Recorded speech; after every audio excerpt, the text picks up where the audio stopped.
ಮನುಷ್ಯನಿಗೆ ಇರತಕ್ಕಂಥ ಸಮಸ್ಯೆ I am so and so, I want to become so and so. ನಾನು ಈ ರೀತಿ ಇದ್ದೀನಿ, ಆ ರೀತಿ ಆಗಿಬಿಟ್ರೆ ಹಾಯಾಗಿರ್ತೀನಿ. ಇದು ಪ್ರಾಣಿಗಳಿಗಿಲ್ಲ. ನಾಯಿ ಬೀದಿನಲ್ಲಿ ಓಡಾಡಿಕೊಂಡು ಯಾರೋ ಒಂದು ಹಾಕಿ ತಿಂತಿರುತ್ತೆ, ಮತ್ತೊಂದು ನಾಯಿ ನೋಡುತ್ತೆ, ಅದು ಕಂಠಾಸ ಕಾರಲ್ಲಿ ಕೂತ್ಕೊಂಡು ಹೋಗ್ತಿರುತ್ತೆ, ಎ ಸಿ ಕಾರಲ್ಲಿ. ಈ ಬೀದಿಲಿ ತಿರುಗೋ ನಾಯಿ ನಾನು ಕಾರಲ್ಲಿ ಕೂತ್ಕೊಳ್ಳೋ ವ್ಯವಸ್ಥೆ ಮಾಡ್ಕೋಬೇಕು, ಸಾಹುಕಾರ ಮನೆ ಸೇರ್ಕೋಬೇಕು ಅಂತ ಅನ್ನುತ್ತೋ,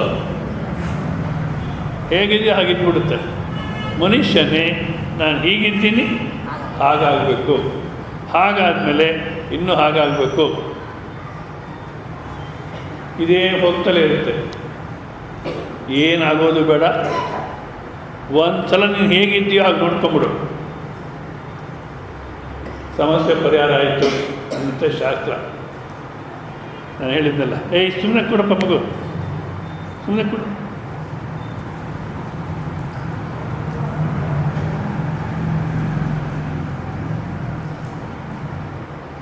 ಒಂದು ಸಲ ನಮ್ಮ ಅನುಭವ ನೋಡ್ಕೊಂಡು ಸಾಕು. ದರ್ಶನ ವೃತ್ತಿ, ಅದರ್ಶನ ವೃತ್ತಿ ಅಂತಾರೆ. ದರ್ಶನ ವೃತ್ತಿ ಅಂದರೆ ದೃಷ್ಟಿ ಜೊತೆಗೆ ವ್ಯವಹಾರ ಮಾಡತಕ್ಕಂಥ ಅನುಭವ ನಮಗೆಲ್ಲರಿಗೂ ಇದೆ. ಎಚ್ಚರದಲ್ಲಿ ದೃಷ್ಟಿ ಜೊತೆ ವ್ಯವಹಾರ ಮಾಡ್ತಾಯಿದ್ದೀವಿ, ಮತ್ತು ಕನಸಿನಲ್ಲಿ ದೃಷ್ಟಿ ಜೊತೆ ವ್ಯವಹಾರ ಮಾಡ್ತೀವಿ.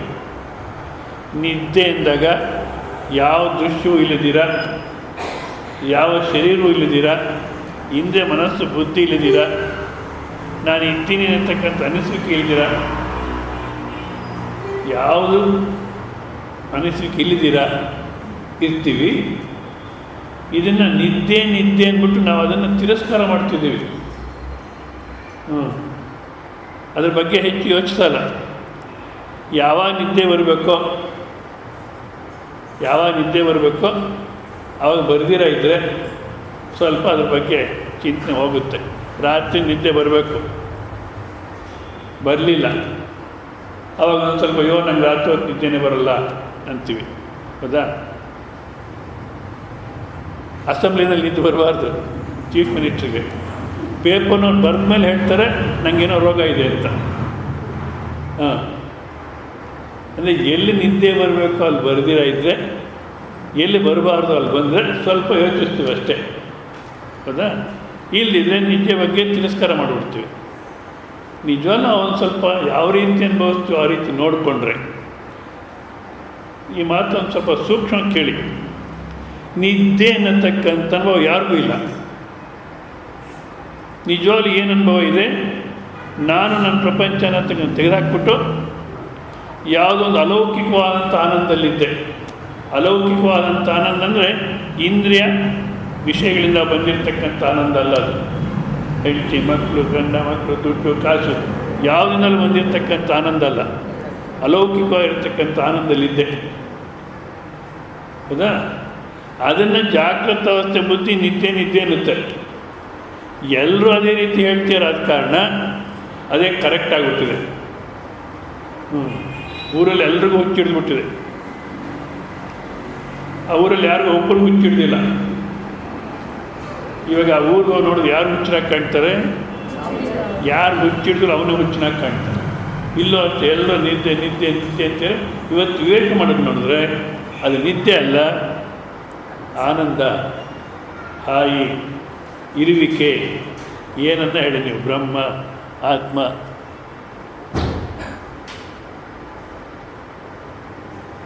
ಆಯಿತಾ?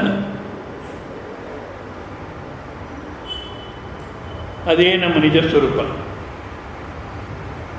ಯಾಕೆ? ದೃಷ್ಟಿ ಜೊತೆ ವ್ಯವಹಾರ ಮಾಡ್ತೀವಿ, ಬಿಟ್ಬಿಡ್ತೀವಿ. ದೃಷ್ಟಿ ಜೊತೆ ವ್ಯವಹಾರ ಮಾಡತಕ್ಕಂಥ ಸಮಯದಲ್ಲಿ ಅದೇ ಸ್ವರೂಪದಲ್ಲಿದ್ದೀವಿ. ಮತ್ತು ದೃಷ್ಟಿ ಜೊತೆ ವ್ಯವಹಾರ ಮಾಡತಕ್ಕ ಕನಸಿನಲ್ಲೂ ಅದೇ ಸ್ವರೂಪ, ನಾವು ನಿದ್ದೆನಲ್ಲೂ ಅದೇ ಸ್ವರೂಪ ಅಂದಾಗ ಆ ಆನಂದ ಸ್ವರೂಪನೇ ನೀವು. ಇದನ್ನೊಂದು ಸಲ ಚೆನ್ನಾಗಿ ನೋಡ್ಕೊಂಬಿಟ್ರೆ ಸಮಸ್ಯೆ ಪರಿಹಾರ ಆಗೋಗುತ್ತೆ. ಆದರೆ ಮನುಷ್ಯಂಗೆ ಯಾವುದನ್ನಾದರೂ ಆಸಕ್ತಿ ಬರುತ್ತೆ. ಕೆಲಸಕ್ಕೆ ಬಾರೋದ್ರಲ್ಲೆಲ್ಲ ಕ್ರಿಕೆಟು പക്ഷേ ನಿಮಗೆಲ್ರಿಗೂ ಆಸಕ್ತಿ ಇದೆಯೋ ಯಾತಕ್ಕೂ ಗೊತ್ತಿಲ್ಲ. ಇದು ವೇಸ್ಟು. ಇದು ಎಷ್ಟು ಮ್ಯಾನ್ ಅವರ್ಸ್ ವೇಸ್ಟ್ ಆಗುತ್ತೆ, ಎಷ್ಟು ಜನ ಸುಮ್ಮನೆ ವೇಸ್ಟ್ ಮಾಡ್ತಾರೆ ಟೈಮು. ಇಂಥದ್ದು ಯಾವುದೆಲ್ಲಾದ್ರೂ ನಮ್ಗೆ ಆಸಕ್ತಿ ಬರುತ್ತೆ ಕೆಲಸಕ್ಕೆ ಬಾರದ್ರಲ್ಲಿ. ಬಟ್ ಒಂದು ಸಲ ನಿನ್ನನ್ನು ನೀನು ನೋಡ್ಕೊಂಡ್ರೆ ಸ್ವಾಮೀಜಿ ನಮಗೆಲ್ಲಾಗುತ್ತೆ ಬೆಳಗ್ಗೆಯಿಂದ ರಾತ್ರಿ ತನಕ ಅಯ್ಯಯ್ಯ. ನಿಮ್ಗೆ ಗೊತ್ತಿಲ್ಲ ಸ್ವಾಮೀಜಿ ಸಂಸಾರ ಅಂದರೆ ನೀವು ಮದುವೆ ಮಾಡ್ಕೊಂಡಿಲ್ಲ ನಿಮ್ಗೆ ಗೊತ್ತಾಗಲ್ಲ. ಎಷ್ಟೋ ಜನ ಹೇಳ್ತಾರೆ. ಅವರು ಡಾಕ್ಟರ್ ಕಮಲಾ ಅಂತ ಬಾಕಿ ಇದ್ದಾರೆ, ಡೆಂಟಿಸ್ಟು. ಏನನ್ನ ಅಲ್ಲಿನ ಸಮಸ್ಯೆ ಬಂದರೆ ಬೆಂಗಳೂರಲ್ಲಿ ಅವ್ರ ಹತ್ರನೇ ಹೋಗ್ತೀನಿ ನಾನು. ಜನ ನೋಡ್ತಾರೆ ಪಾಪ, ಇದರಲ್ಲಿ ಆಸಕ್ತಿನೂ ಇದೆ ವೇದಾಂತದಲ್ಲಿ, ಹಾಗೆ ಪರಿಚಯ ಆಗಿದೆ. ಆಕೆ ಹೇಳ್ತಾರೆ ನೀವು ಮದುವೆ ಮಾಡ್ಕೊಂಡು ಆಮೇಲೆ ಹೇಳಿ ಅಂತ. ಅಂದರೆ ಮದುವೆ ಮಾಡ್ಕೊಂಬಿಟ್ಟಿದ್ದೀವಿ, ಇದು ಚಿಂತನೆಗೆ ಇದಕ್ಕೆಲ್ಲ ಸಮಯನೂ ಇಲ್ಲ, ಮನಸ್ಸು ಇಲ್ಲ ಅಂತೀವಿ. ಅದಕ್ಕೋಸ್ಕರ ಕೃಷ್ಣ ಪರಮಾತ್ಮ ಆ ಥರ ಏನಿಲ್ಲ. ಯಾಕೆಂದರೆ ನೋಡಿ, ಭಗವದ್ಗೀತೆ ಹೇಳಿರ್ತಕ್ಕಂಥದ್ದು ಯಾರು ಹೇಳಿರೋದು? ಕೃಷ್ಣ ಮಹಾಗೃಹಸ್ಥ. ಎಷ್ಟು ಜನ? 8 ಜನದ ಮದುವೆ ಮಾಡ್ಕೊಂಡಿದ್ದಾನೆ, 14,000 ಜೊತೆ ಜೀವನ ಮಾಡಿದ್ದಾನೆ. ಒಬ್ಬರ ಜೊತೆ ಜೀವನ ಮಾಡೋದು ಎಷ್ಟು ಕಷ್ಟ ಗೊತ್ತು, ಹೌದಾ? 14,000 ಜನದ ಜೊತೆ ಜೀವನ ಮಾಡಿದ್ರು, 8 ಜನದ ಮದುವೆ ಆದ್ರೂ ಒಬ್ಬರು ಡೈವರ್ಸ್ಗೆ ಹಾಕ್ಕೊಂಡಿಲ್ಲ. ಅದೇ ಎಷ್ಟು ಅಂಥ ಮಹಾಗೃಹಸ್ಥ ಭಗವದ್ಗೀತೆ ಹೇಳಿದ್ದಾರೆ ಅಂದರೆ. ಮತ್ತು ಕೇಳ್ತಾರೆ ಯಾರಪ್ಪ? ಅರ್ಜುನ. ಅವರು ಗೃಹಸ್ಥರೇ, ಮಹಾಗೃಹಸ್ಥನೇ. ಬರೆದಂಥ ಆತ್ಮಹರ್ಷಿಗಳು ಗೃಹಸ್ಥರೇ. ಅದು ಕಾರಣ ಗೃಹಸ್ಥರು ಸಾಧ್ಯವಿಲ್ಲ ಅಲ್ಲ, ಗೃಹಸ್ಥ ಜೀವನದಲ್ಲಿ ಯಾವ ರೀತಿ ಇರಬೇಕು ಅನ್ನತಕ್ಕಂಥದ್ದನ್ನೇ ಕೃಷ್ಣ ಪರಮಾತ್ಮ ವಿವರಣೆ ಮಾಡ್ತಾ ಶ್ರೀ ಭಗವಾನುವಾಚ 2ನೇ ಅಧ್ಯಾಯದ 39ನೇ ಶ್ಲೋಕ. ಶ್ರೀ ಭಗವಾನುವಾಚ ತೇ ವಿಹಿತಾ ಸಾಂಖ್ಯೇ ಬುದ್ಧಿರ್ಯೋಗೇತಿ ಮಾಂ ಶೃಣು ಬುದ್ಧ್ಯಾ ಯುಕ್ತೋ ಯಯಾ ಪಾರ್ಥ ಕರ್ಮಬಂಧಂ ಪ್ರಹಾಸ್ಯಸಿ ಯೇಷಾ ತೇ ವಿಹಿತಾ ಸಾಂಖ್ಯೇ ಬುದ್ಧಿರ್ಯೋಗೇತಿ ಮಾಂ ಶೃಣು ಬುದ್ಧ್ಯಾ ಯುಕ್ತೋ ಯಯಾ ಪಾರ್ಥ ಕರ್ಮಬಂಧಂ ಪ್ರಹಾಸ್ಯಸಿ. ಇಷ್ಟ ತನಕ ಸಾಂಖ್ಯ ಅನ್ನತಕ್ಕಂದರೆ ಪರಮಾರ್ಥ ವಸ್ತು ವಿಷಯದಲ್ಲಿ ನಾನು ಹೇಳಿದೆ. ಈಗ ತತ್ಪ್ರಾಪ್ತಿ ಉಪಾಯ, ಅದು ಅರ್ಥ ಆಗಬೇಕಾದ್ರೆ ಯಾವ ರೀತಿ ಜೀವನ ಮಾಡಬೇಕು ಅನ್ನತಕ್ಕಂಥ ಬುದ್ಧಿಯೋಗವನ್ನು ಹೇಳ್ತೀನಿ.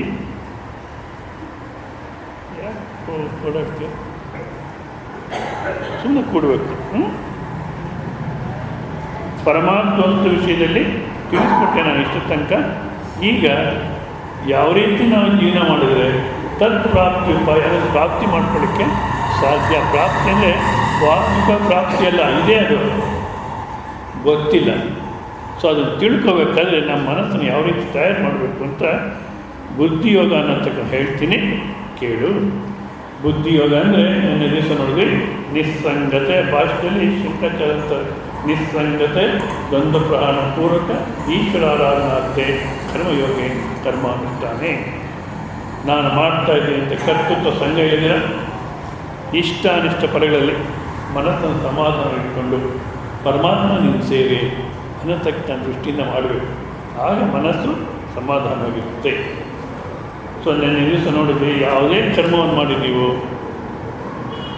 ಕೇವಲ ಯಾವ ಶರೀರ ನಾನು ಅಂದ್ಕೊಂಡಿದ್ದೀನೋ, ಯಾವ ಶರೀರವನ್ನು ನಾನು ಅಂತೀನೋ ಆ ಶರೀರದಲ್ಲೇ ಕರ್ಮ ನಡೆದಿದೆ ಅಂತ ನೀವು ಯಾವ ಕರ್ಮವನ್ನು ಸಿದ್ಧ ಮಾಡಲಿಕ್ಕಾಗಲ್ಲ. ಹಲವಾರು ಪದಾರ್ಥಗಳು ಸೇರಿರುತ್ತೆ ಆ ಕರ್ಮದಲ್ಲಿ. ಕಾರಕ ಅಂತಾರೆ. ಯಾವ್ಯಾವ ವಸ್ತು ಉಪಯೋಗಿಸ್ತೀವೋ ಅದೆಲ್ಲ ಕಾರಕ. ಮತ್ತು ಶರೀರ, ಇಂದ್ರಿಯ, ಬುದ್ಧಿ, ಮನಸ್ಸು, ಅಹಂಕಾರ ಎಲ್ಲವನ್ನು ಸೇರಿಸ್ಕೊಂಡು ನಾವು ವ್ಯವಹಾರ ಮಾಡಿದ್ದೀವಿ. ಕೇವಲ ನನ್ನಿಂದ ಶರೀರದಿಂದಲೇ ನಡೆದಿದೆ ಅಲ್ಲ, ಬೇರೆ ವಸ್ತುಗಳಿದೆ, ಬೇರೆ ಜನ ಇದೆ, ನಾವು ಹೇಳಿ ನೋಡ್ತೀವಲ್ಲ. ಪರಮಾತ್ಮದಿಂದ ಹಿಡಿದು ಒಂದು ಸೌಟು, ಪರಮಾತ್ಮ ಬಡಿಸ್ತಕ್ಕಂಥ ಸೌಟ್ವರೆಗೂ ಎಲ್ಲರೂ ಸೇರಿದ್ದಾರೆ ಅದರಲ್ಲಿ. ಆದ ಕಾರಣ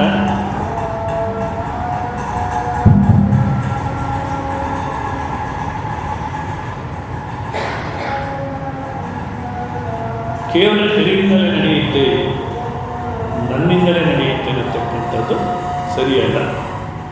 ಆದ ಕಾರಣ ಕರ್ತೃತ್ವವನ್ನು ಪಕ್ಕಕ್ಕಿಟ್ಟು ಪರಮಾತ್ಮನ ಆರೋಪಣೆ ಮಾಡಿ ಕರ್ತೃತ್ವವನ್ನು ಪರಮಾತ್ಮ ನೀನು ಆಡಿಸ್ತಾ ಇದೆಯಾ, ನಾನು ಆಡ್ತಾ ಇದ್ದೀನಿ, ಬೊಮ್ಮಲಾಟ ಇದೆ ನೋಡೋದಲ್ಲ, ಬೊಂಬೆ ಆಟ ಪರಮಾತ್ಮ ಆಡಿಸ್ತಾ ಇದ್ದಾನೆ, ನಾವು ಆಡ್ತಾ ಇದ್ದೀವಿ. ಆ ದೃಷ್ಟಿಯಿಂದ ಕರ್ಮ ಮಾಡಿದ್ರೆ ನಾನು ಮಾಡ್ತಿದ್ದೀನಿ ಅನ್ನತಕ್ಕಂಥ ಏನು ಆಂದೋಲನ ಇತ್ತೋ, ದುಃಖ ಇತ್ತೋ, ಒದ್ದಾಡ್ತಿದ್ವೋ ಆ ಒದ್ದಾಟ ಇರೋಲ್ಲ. ಇದು ಮತ್ತು ಇನ್ನು ಕರ್ಮಫಲ ಏನು ಬರುತ್ತೆಯೋ ಅದರಲ್ಲಿ ಮನಸ್ಸು ಕೆಡುತ್ತೆ. ನಾವು ಅಂದ್ಕೊಂಡಂಥ ರೀತಿ ಬಂತು ಕರ್ಮಫಲ ಸಂತೋಷ, ಇಲ್ಲ ನಾವು ಅಂದ್ಕೊಂಡಿದ್ದಕ್ಕಿಂತ ಸ್ವಲ್ಪ ಜಾಸ್ತಿ ಬಂತು ಇನ್ನೂ ಸಂತೋಷ, ಇಲ್ಲ ನಾವು ಅಂದ್ಕೊಂಡಿದ್ದಕ್ಕೆ ನಾವು ಸ್ವಲ್ಪ ವಿರೋಧ ಆಯಿತು ದುಃಖ. ಈ ಥರ ಸುಖ ದುಃಖ ಮಾನ ಅವಮಾನ ಅಂತಕ್ಕಂಥದ್ರಲ್ಲಿ ಒದ್ದಾಡ್ತಿರ್ತೀವಿ. ಕರ್ಮ ಮಾಡಬೇಕು, ಕರ್ತೃತ್ವ ರಹಿತ ಮಾಡಬೇಕು, ಆ ಫಲದಲ್ಲಿ ಮನಸ್ಸು ಒದ್ದಾಡಬಾರ್ದು. ಯಾವ ರೀತಿ ಮನಸ್ಸನ್ನು ನಾವು ಸಮಾಧಾನ ಇಟ್ಕೋಬೇಕು ಅನ್ನತಕ್ಕಂಥದ್ದನ್ನು ನಾವು ವಿಚಾರ ಮಾಡಬೇಕು. ನೋಡಿ, ಕರ್ಮ ಮಾಡಿದ ಮೇಲೆ ಫಲ ಅನ್ನೋದು ಬರುತ್ತೆ. ಅದೇ ಆ ಫಲ ಬಂದಾಗ ಬಂದಮೇಲೆ ಮತ್ತೆ ಅದ್ರ ಬಗ್ಗೆ ನಾವು ಗೋಳಾಡಿದ್ರೆ ಅದೇನು ಬದಲಾವಣೆ ಆಗಲ್ಲ. ಮೊನ್ನೆ ಒಂದು ಸಲ ನಾನು ಬಳ್ಳಾರಿಯಿಂದ ಅನಂತಪುರಕ್ಕೆ ಹೋದೆ, ಯಾವುದೋ ಒಂದು ಪ್ರೋಗ್ರಾಮ್ಗೆ. ಇಲ್ಲಿಗೆ ಬಂದಿದ್ದು ಬಳ್ಳಾರಿಯಿಂದಲೇ. ಅಷ್ಟು ಮುಂಚೆ ಬಳ್ಳಾರಿನಲ್ಲಿದ್ದೆ, ಬಳ್ಳಾರಿಯಿಂದ ಅನಂತಪುರಕ್ಕೆ ಹೋಗ್ಬೇಕಾಯ್ತು. ಬಸ್ ಇಳಿದೆ. ಆ ಬಸ್ ಸ್ಟಾಪಲ್ಲೇ ಯಾರೋ ಇಬ್ಬರು ಹೊಡೆದಾಡ್ತಿದ್ದಾರೆ. ಯಾವುದಕ್ಕೆ ಹೊಡೆದಾಡ್ತಾ ಇದ್ದಾರೆ ಅಂದರೆ, ಚಂದ್ರಬಾಬು ನಾಯ್ಡು ಸುಮ್ಮನೆ ಹೇಳಿಬಿಟ್ಟ, ಯಾವುದು ಸಾಲ ಎಲ್ಲ ಕ್ಯಾನ್ಸಲ್ ಮಾಡ್ತೀನಿ ಅಂತ ಸುಮ್ಮನೆ ಹೇಳ್ಬಿಟ್ಟು ಮೋಸ ಮಾಡಿ ಬಂದಿದ್ದೇನೆ ಅಂತ ಒಬ್ಬ. ಆ ಥರ ಎಲ್ಲ ನೋಡು ಕ್ಯಾನ್ಸಲ್ ಮಾಡ್ತಾರೆ ಅಂತ ಇನ್ನೊಬ್ಬ. ಏನು ಎಷ್ಟು ಗಲಾಟೆ ಮಾಡ್ಕೊತೀರೋ. ನಾನು ಹೇಳಿದೆ ಆಗೋಗ್ಬಿಟ್ಟಿದೆ. ಇವಾಗ ನೀವೆಷ್ಟೇ ಗಲಾಟೆ ಮಾಡಿ ಒದ್ದಾಡಿ ಅದೇನು ಬದಲಾವಣೆ ಆಗುತ್ತೋ? ನಾನು ಕ್ಯಾನ್ಸಲ್ ಮಾಡ್ತಾನೋ ಬಿಡ್ತಾನೋ ಅದೇನಾಗ, ಇನ್ನೂ ಕ್ಯಾನ್ಸಲ್ ಏನು ಮಾಡಿಲ್ಲ ಅಂತ ಅಂದ್ಕೊಳ್ಳಿ. ಈ ಥರ ಅನವಶ್ಯಕವಾದಂಥ ವಿಚಾರಕ್ಕೆ ನಾವು ತಲೆ ಕೆಡಿಸ್ಕೊಳ್ತೀವಿ. ಇನ್ನು ನಮಗೆ ಸಂಬಂಧಿಸಿರ್ತಕ್ಕಂಥದ್ರಲ್ಲಿ ನೋಡಿದ್ರೆ ಇನ್ನೂ ಹೆಚ್ಚು ಬಂದುಬಿಟ್ಟಿದೆ ಫಲ. ಇವಾಗ ಒದ್ದಾಡಿ ಪ್ರಯೋಜನ ಇಲ್ಲ. ಬಂದಿರೋದನ್ನು ಒಪ್ಕೊ, ಆಗತ್ತೆ ಸ್ವಾಗತ ಕರಿಯ. ಅಯ್ಯೋ ಸ್ವಾಮೀಜಿ ಹೇಗೆ ಒಪ್ಕೊಳ್ಳೋದು? ಬಂದಿರೋ ಒಪ್ಕೊಂಡ್ಬಿಡ್ತಿರಲ್ಲ. ಯಾಕೆಂದರೆ ಬಂದಿರೋದು ಪ್ರಾರಂಭದ ಪ್ರಕಾರ ಏನು ಬರಬೇಕೋ ಅದೇ ಬಂದಿದೆ. ಬಂದಿರೋದಲ್ಲಿ ಏನು ತಪ್ಪು ಆಗಿಲ್ಲ, ಪರಮಾತ್ಮ ಏನು ತಪ್ಪು ಮಾಡಿಲ್ಲ. ಮತ್ತು ಎಲ್ಲಿ ತಪ್ಪಾಗಿದೆ ಅಂದರೆ ನಮ್ಮ ನಿರೀಕ್ಷೆಯಲ್ಲಿ ತಪ್ಪಾಗಿದೆ. ನಮ್ಮ ನಿರೀಕ್ಷೆಯಲ್ಲಿ ತಪ್ಪಾಗಿದೆ, ನಮ್ಮ ಎಕ್ಸ್ಪೆಕ್ಟೇಷನ್ ಅದರಲ್ಲಿ ತಪ್ಪಾಗಿದೆ. ಅದಕ್ಕೋಸ್ಕರ ಹೇಳ್ತಾರೆ, ಡು ನಾಟ್ ಎಕ್ಸ್ಪೆಕ್ಟ್ ಎನಿಥಿಂಗ್. ಯಾವ ನಿರೀಕ್ಷೆನೂ ಇಟ್ಕೋಬೇಡ. ಮತ್ತೇನು, be ready to accept anything. ಏನು ಬಂದು ಒಪ್ಕೊಳ್ಳೋಕ್ಕೆ ತಯಾರಾಗಿರು. ಏನು ಬಂದು ಒಪ್ಕೊಳ್ಳೋಕ್ಕೆ ತಯಾರಾಗಿದ್ಬಿಟ್ರೆ ಇನ್ನು ದುಃಖ ಇಲ್ಲ. ಅಲ್ಲ ಸ್ವಾಮಿ, ಏನು ಬಂದರೂ ಒಪ್ಕೊಂತಿಲ್ಲ, ಹೇಗೆ? ಏನು ಬರಬೇಕು ಅದೇ ಬಂದಿದೆ ಪ್ರಾರಬ್ಧ ಪ್ರಕಾರ.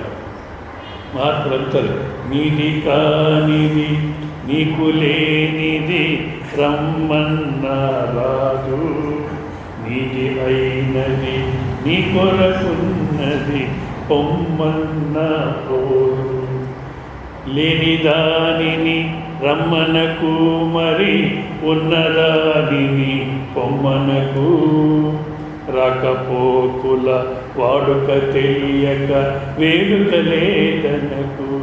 ಏನು ಬಂದಿದೆಯೋ ಅದನ್ನು ನಾವು ಯಾವ ರೀತಿ ಉಪಯೋಗಿಸ್ಕೋಬೋದು ಅನ್ನೋದ್ರ ಮಾತ್ರ ನೋಡಿ.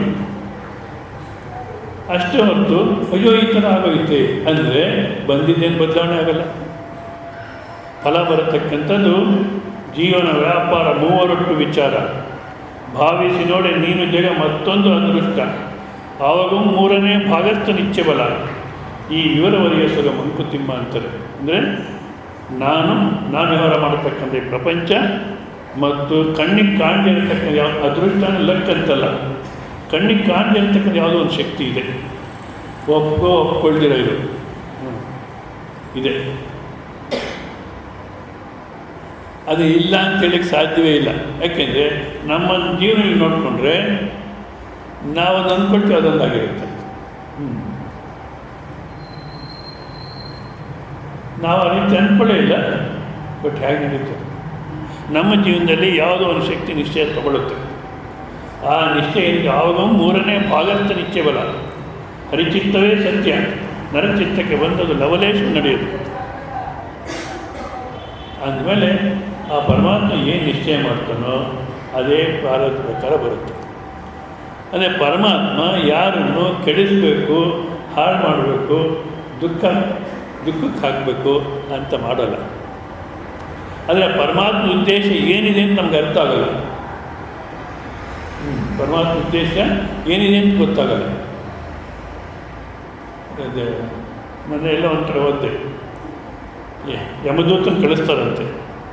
ಹೋಗಿ ಆ ಬೀದಿನ ಒಬ್ಬ ಭಿಕ್ಷುಕಿ ಬಿದ್ದಾಳೆ, ಪ್ರಾಣ ತೊಗೊಂಬಂದ್ಬಿಡು ಅಂತ. ಯಮದೂತ ಹೋಗಿ ನೋಡ್ತಾನಂತಲ್ಲಿ. ಪಾಪ 3 ಮಕ್ಕಳು, ಎರಡು ಮಕ್ಕಳು ಪಕ್ಕದಲ್ಲಿ ಮಲಗಿದೆ. 3ನೇ ಮಗು ಚಿಕ್ಕದು ಹಾಲು ಕುಡಿತೆ ಅಂತ, ಸ್ತನಗಳಲ್ಲಿ ಹಾಲು ಕುಡಿತಾ ಇದೆ. ಆ ಭಿಕ್ಷುಕಿನ ಪ್ರಾಣ ತೊಗೊಂಬ ಅಂತ ಹೇಳಿದೆ. ನೋಡ್ತಾನಂತೆ, ಅಯ್ಯಯ್ಯೋ ಇಷ್ಟು ನಿಕೃಷ್ಟ, ಇಷ್ಟು ಕಠಿಣವಾದ. ಇವಾಗ ನಾನು ಆ ಪ್ರಾಣ ತೊಗೊಂಡೋಗ್ಬಿಟ್ರೆ ಆ 3 ಮಕ್ಕಳನ್ನು ಅವ್ರ ಗತಿ ಏನು? ಪಾಪ ಹಾಲು ಕುಡಿತಾ ಇದೆ, ನಾನು ಪ್ರಾಣ ತೊಗೊಂಡ್ಬಿಟ್ರೆ ಅದ್ರ ಗತಿ ಏನು? ಹೀಗೆ ನಾನಂತ ಈ ಕೆಲಸ ಮಾಡಲಿಕ್ಕಾಗಲ್ಲ ಅಂತ ಯಾವುದಾದ್ರು ನಾಯಕ ಹೋಗಿ ಹೇಳ್ತಾನಂತೆ. ಅಯ್ಯಯ್ಯ ಇಷ್ಟೊಂದು ಕಠಿಣವಾಗಿರ್ತಕ್ಕಂಥ ಕೆಲಸ ಮಾಡೋದು ಸರಿಯಲ್ಲ, ಬೇಡ ಅಂತ. ನೋಡಪ್ಪ ನಿಮ್ಮೊಂದ್ಸಲ ಈಶ್ವರನ ಹೋಗಿ ಹೇಳು. ಈಶ್ವರನ ತೋರ್ತಾನಂತೆ. ನಾನಂತೂ ಆಕೆ ಪ್ರಾಣ ತರಲಿಕ್ಕೆ ಹೋಗಲ್ಲ, ಆ 3 ಮಕ್ಕಳ ಗತಿ ಏನಾಗಬೇಕು ಅಂತ. ಈಶ್ವರ ಅಂತಾನಂತೆ, ನನಗೆ ಬುದ್ಧಿ ಹೇಳಕ್ಕೆ ಬರ್ತೇನೆ, ನೀನು ನಿನ್ನ ಕೆಲಸ ತೆಗೆದಾಕ್ತೀವಿ ಹೋಗಂತ. ಸರಿ ಬೇಡವಡ ಇಂಥ ಕೆಲಸ ಅಂದ್ಕೊಳ್ತಾನೆ. ಯಾವ ಊರೆಲ್ಲ ಭಿಕ್ಷುಕಿ ಇದ್ಲು ಅದೇ ಊರಲ್ಲಿ ಬಂದು ಜೀವನ ಮಾಡ್ಕೊಂಡು ಇರ್ತಾನಂತ ಅವನು. ಆಮೇಲೆ ಒಂದು ಸ್ವಲ್ಪ ದಿವಸ ಆದಮೇಲೆ, ಒಂದು ಸ್ವಲ್ಪ ವರ್ಷಗಳಾದಮೇಲೆ ನೋಡ್ತಾನೆ, ಯಾರೋ 3 ಮಕ್ಕಳನ್ನ ಕಾರಲ್ಲಿ ಕೂಡಿಸ್ಕೊಂಡು 3 ಹೆಣ್ಮಕ್ಳು ಕಾರಲ್ಲಿ ಕೂಡಿಸ್ಕೊಂಡು ಹೋಗ್ತಿರ್ತಾರೆ. ಅಲ್ಲಿ ನೋಡಿದಾಗ ಏನೇನು ಮಚ್ಚುಗಳಿತ್ತು ಮುಖದ ಮೇಲೆ, ಆ ಮಚ್ಚುಗಳೆಲ್ಲ ಇದೆ ಆ ಹೆಣ್ಮಕ್ಳಲ್ಲಿ. ಅವಾಗ ಒಂದು ಸ್ವಲ್ಪ ಡೌಟ್ ಬರುತ್ತೆ, ಅದೇ ಮಕ್ಕಳು ಏನು ಅಂತ. ನಿಲ್ಲಿಸ್ಬಿಟ್ಟು, ಅಮ್ಮ ಈ ಮಕ್ಕಳು ಯಾರು ಅಂದರೆ, ಯಾರೋ ಭಿಕ್ಷುಕಿ ಇದ್ಲು, ಅವ್ರ ಪ್ರಾಣ ಹೋಗ್ಬಿಟ್ಟಿತ್ತು, ಪಾಪ ಬೀದಿ ಪಕ್ಕದಲ್ಲಿ ಮಲಗಿದ್ವು, ನಾನು ಕರ್ಕೊಂಬಂದು ಸಾಕ್ತಾ ಇದ್ದೀನಿ. ಈಗ ದೊಡ್ಡವಾಗಿ ಚೆನ್ನಾಗಿ ಓದ್ಕೊಳ್ತೇವೆ, ಮತ್ತು ಇನ್ನು ನನಗೂ ಯಾರೂ ಇಲ್ಲ, ನನ್ನ ಆಸ್ತಿ ಎಲ್ಲ ಈ 3 ಜನ ಮಕ್ಕಳಿಗೆ ಕೊಟ್ಬಿಡ್ತೀನಿ, ಒಬ್ಬೊಬ್ಬರಿಗೆ 10 ಕೋಟಿ ಬರುತ್ತೆ, ಕಾರಿದೆ, ಬಂಗ್ಲೆ ಇದೆ ಅಂತೆಲ್ಲ ಹೇಳಿದ್ರೆ ಅವಾಗ ಅಂದ್ಕೊಳ್ತಂತೆ. ಅವತ್ತೊಂದು ವೇಳೆ ಪ್ರಾಣ ನಾನು ಬಂದ್ಬಿಟ್ರೆ ಆಗೋ ಪ್ರಾಣ ತೆಗೆದಿದ್ದಾರೆ. ಅವತ್ತು ಪ್ರಾಣ ತೆಗೀದಿರ ಇದ್ದರೆ ಇವ್ರು 3 ಜನ ಮಕ್ಕಳು ಭಿಕ್ಷುಕರಾಗಿರೋರು, ಹೌದಲ್ಲ? ಆಕೆ ಪ್ರಾಣ ಹೋಯ್ತಾ ಅದ ಕಾರಣ ಬೇರೆ ಯಾರೋ ಸಾಕಲಿಕ್ಕೆ ಅವಕಾಶವಾಯಿತು. ರತನ್ ಟಾಟಾ ಅಂತಿದ್ರು, ಈಗಲೂ ಇದ್ದಾರೆ, ಬಟ್ ಆ ಕೆಲಸದಲ್ಲಿಲ್ಲ ಅಂತ ಕಾಣುತ್ತೆ. ಆ ರತನ್ ಟಾಟಾ ಅನಾಥ ಶಿಶು ಎಲ್ಲೋ ಬಿದ್ದಿತ್ತು, ಅದನ್ನ ಯಾರು ಅನಾಥಾಶ್ರಮದವ್ರು ತೊಗೊಂಡೋದ್ರು. ಆ ಅನಾಥಾಶ್ರಮದಿಂದ ಇವ್ರು ತಂದ್ಕೊಂಡ್ರು, ಟಾಟಾ ಫ್ಯಾಮಿಲಿಯವ್ರು ತಂದ್ಕೊಂಡ್ರು. ಯಾರ್ಯಾರ ಅದೃಷ್ಟ, ಯಾರ್ಯಾರ ಕರ್ಮ ಯಾವ ರೀತಿತ್ತು ಇದೆಯೋ ನಮಗೆ ಗೊತ್ತು. ಮೊನ್ನೆ ತಾನೇ ಓದ್ತದೆ, ಮೈಸೂರಲ್ಲಿ ಯಾರೋ ರೌಂಡ್ ಬಿಲ್ಡಿಂಗ್ ಅಂತ ಕಟ್ಟಿಯಾರಂತೆ. ಈ ಊರಲ್ಲೆಲ್ಲ ನನ್ನ ಬಿಲ್ಡಿಂಗೇ ನೋಡಬೇಕೆಲ್ಲರೂ ಚೆನ್ನಾಗಿದೆ ಅನ್ಬೇಕು ಅಂತ ಕಟ್ಟೋದಂತೆ. ಆ ಉದ್ದೇಶ ನಾನು ಒಪ್ಪಲ್ಲ. ನಮ್ಗೆ ಹೇಗೆ ಬೇಕೋ ಹಾಗೆ ಕಟ್ಕೊಡೋಣ, ಬೇರೆ ಕತೆ ನಮ್ಗೆ ಯಾಕೆ? ಅವ್ರು ಮೆಚ್ಕೋಬೇಕು. ಈ ಭಾರತ ದೇಶದಲ್ಲಿ ಜಾಸ್ತಿ ಇದು, ಬೇರೆ ಏನು ಕೊಡ್ತಾರೋ ಅವ್ರು ಚೆನ್ನಾಗಿ ಅನ್ಕೋಬೇಕು ನನ್ನ ಅನ್ನೋತಕ್ಕಂಥದ್ದು. ಅದು ಕಟ್ಟಿದ್ದಾರೆ. ಅವ್ರ ಚರಿತ್ರೆ ನೋಡಿದ್ರೆ ರಾಜಸ್ಥಾನದಲ್ಲಿ ಯಾವುದೋ ಹಳ್ಳಿನಲ್ಲಿ 7ನೇ ಕ್ಲಾಸ್ ಮಾತ್ರ ಓದಿದ್ದಾರೆ, 7th ಕ್ಲಾಸು. ಮುಂದಕ್ಕೆ ಹೋಗ್ಲಿಕ್ಕೆ ಆಗಲಿಲ್ಲಂತೆ. ಯಾಕೆ ಅಲ್ಲಿಂದ 10 ಮೈಲಿ ದೂರದಲ್ಲಿ ಸ್ಕೂಲ್ ಇತ್ತಂತೆ, ಟ್ರಾನ್ಸ್ಪೋರ್ಟ್ ಇಲ್ಲ, ಹೋಗ್ಲಿಕ್ಕಾಗಲಿಲ್ಲ. ಆ ಹಳ್ಳಿಯಲ್ಲಿ ತಿರುಗಿಕೊಂಡಿದ್ದಾರೆ. ಈ ಮೈಸೂರಿಂದ ಯಾರೋ ಚಂಪಾಲಾರ ಅಂತ ಒಬ್ಬರು ವರ್ಷ ಇದು ಆ ಒರಿಸ್ಸಾದವ್ರು ಹೋಗಿ ಆ ಹುಡುಗರು ನೋಡಿದ್ದಾರೆ. ಇವ್ರು ಸುಮ್ಮನೆ ತಿರುಗಿಕೊಂಡಿದ್ರೆ ನಮ್ಮ ಅಂಗಡಿ ಕೆಲಸಕ್ಕೆ ಆಗುತ್ತೆ ಅಂತ ಅವ್ರ ತಂದೆ ತಾಯಿ ಹೇಳಿ ಕರ್ಕೊಂಬಂದಿರುತ್ತೆ. ಇಲ್ಲಿ ಬಂದರೆ 3 ವರ್ಷದ ಕಾಲ ಬರೀ ಕಾಫಿ ಟಿಫನ್ ಊಟ ಕೊಡೋದು, ಕೆಲಸ ಮಾಡಿಸ್ಕೊಡೋದು, ಸಂಬಳ ಕೊಡಲಿಲ್ಲ, ಹಾಗೆ ಕೆಲಸ ಮಾಡಿದ್ರು. ಆಮೇಲೆ 3 ವರ್ಷ ಆದಮೇಲೆ 2 ವರ್ಷ 3 ವರ್ಷ ಸಂಬಳ ಕೊಡೋಕ್ಕೆ ಶುರು ಮಾಡಿದ್ರು. ಆ ಹುಡುಗ ನೋಡಿ, ಆ ಸಂಬಳ ಕೊಟ್ಟಿದ್ದೆಲ್ಲ ಹಾಗೆ ಇಟ್ಟಾನೆ. ಊಟ ತಿಂಡಿ ಅವರೇ ಹಾಕ್ತಾರೆ, ಸಂಬಳ ಹಾಗೆ ಇಟ್ಕೊಂಡು ಹಾಗೆ ಇಟ್ಬಿಟ್ಟು 3 ವರ್ಷ ಆದಮೇಲೆ ಅವರು ಗಿರಿವೆ ಅಂಗಡಿ ಅಂತಲ್ಲ, ಅಂದರೆ ಬಂಗಾರ ಒತ್ತೆ ಇಟ್ಕೊಂಡು ಸಾಲ ಕೊಡೋದು, ಆ ಬಿಸ್ನೆಸ್ ಎಲ್ಲ ನೋಡ್ಕೊಂಡಿದ್ದ. ನಾನೇ ಒಂದು ಅಂಗಡಿ ಶುರು ಮಾಡ್ತೀನಿ, ಕೆಲಸ ಬಿಟ್ಟುಬಿಡ್ತೀನಿ ಎಂದಂತೆ. ಬಿಡಬೇಡ ಕೆಲಸನ, ನಮ್ಮ ಅಂಗಡಿಲಿ ಇರು ಅಂದರೆ, ಇಲ್ಲ ನಾನು ಕೆಲಸ ಬಿಟ್ಟು ಹೋಗ್ತೀನಿ, ಆ ಗಿರಿವೆ ಅಂಗಡಿ ಓಪನ್ ಮಾಡ್ತೀನಿ, ಒಂದು ವೇಳೆ ಲಾಸ್ ಆದರೆ ನಿಮ್ಮ ಹತ್ರನೇ ಬರ್ತೀನಿ ಅಂತ ಹೇಳ್ಬಿಟ್ಟು ಹೋದಂತೆ. ಅಂಗಡಿ ಓಪನ್ ಮಾಡ್ದೆ, ಚೆನ್ನಾಗಿ ನಡೀತು ಅಂಗಡಿ, ಅದ್ಭುತವಾಗಿ ನಡೀತು. ಈಗ ಕೋಟ್ಯಾಧೀಶ್ವರ, ಯಾವುದೋ ಮೆನಾರ್ ಹೋಟೆಲ್ ಅನ್ನೋದು ಓನರ್ ಅಂತವರು, ಏನು ಒಂದು ಏನೇ 7th ಕ್ಲಾಸು. ಮುಂದಕ್ಕೆ ಏನಾಗುತ್ತೋ ಇದನ್ನು ಚೆನ್ನಾಗಿ ತಿಳ್ಕೊಳ್ಳಿ, ಬಂದಿನ ಒಪ್ಕೋಬೇಕು. ಒಂದು ಇದು ಏನು ಬಂದಿದೆಯೋ ಅದು ನಿಜವೂ ಕರೆಕ್ಟೇ, ತಪ್ಪೇನಾಗಿರೋಲ್ಲ, ನಮ್ಮ ಪ್ರಾರಂಭ ಪ್ರಕಾರನೇ ಬಂದಿದೆ. ಅಲ್ಲ ಸ್ವಾಮಿ, ಪ್ರಾರಂಭ ಅಂತ ಎಷ್ಟು ಕಷ್ಟ ನೋಡಿ. ಒಂದು ಕಷ್ಟ ಅನುಭವಿಸಿದ್ರೆ ಅಷ್ಟು ಪಾಪ ಅನ್ನೋದು ಕಮ್ಮಿ ಆಗುತ್ತೆ ನಮ್ಮ ಅಕೌಂಟಲ್ಲಿ, ಅಷ್ಟು ಪಾಪ ಕಮ್ಮಿ ಆಗುತ್ತೆ. ಈಗ ನಮ್ಮ ಅಕೌಂಟಲ್ಲಿ ಪಾಪ ಕಮ್ಮಿ ಆಗ್ತಿದೆ ಅನ್ನೋದಕ್ಕೋಸ್ಕರ ಸಂತೋಷ ಪಡಬೇಕು. ಅಯ್ಯೋ ನನ್ನ ಪಾಪ ಎಲ್ಲ ಹೋಯ್ತೆ ಅಂತ ದುಃಖ ಪಡಬೇಕು. ಈ ಗೌರ್ಮೆಂಟ್ನವರು ಸಾಲ ಕೊಡ್ತಾರೆ, ಕ್ಯಾನ್ಸಲ್ ಮಾಡ್ತೀವಿ ಅಂತ. ಇವಾಗ ಸಾಲ ಕ್ಯಾನ್ಸಲ್ ಮಾಡಿದ್ರೆ ಸಂತೋಷನೋ ದುಃಖನೋ?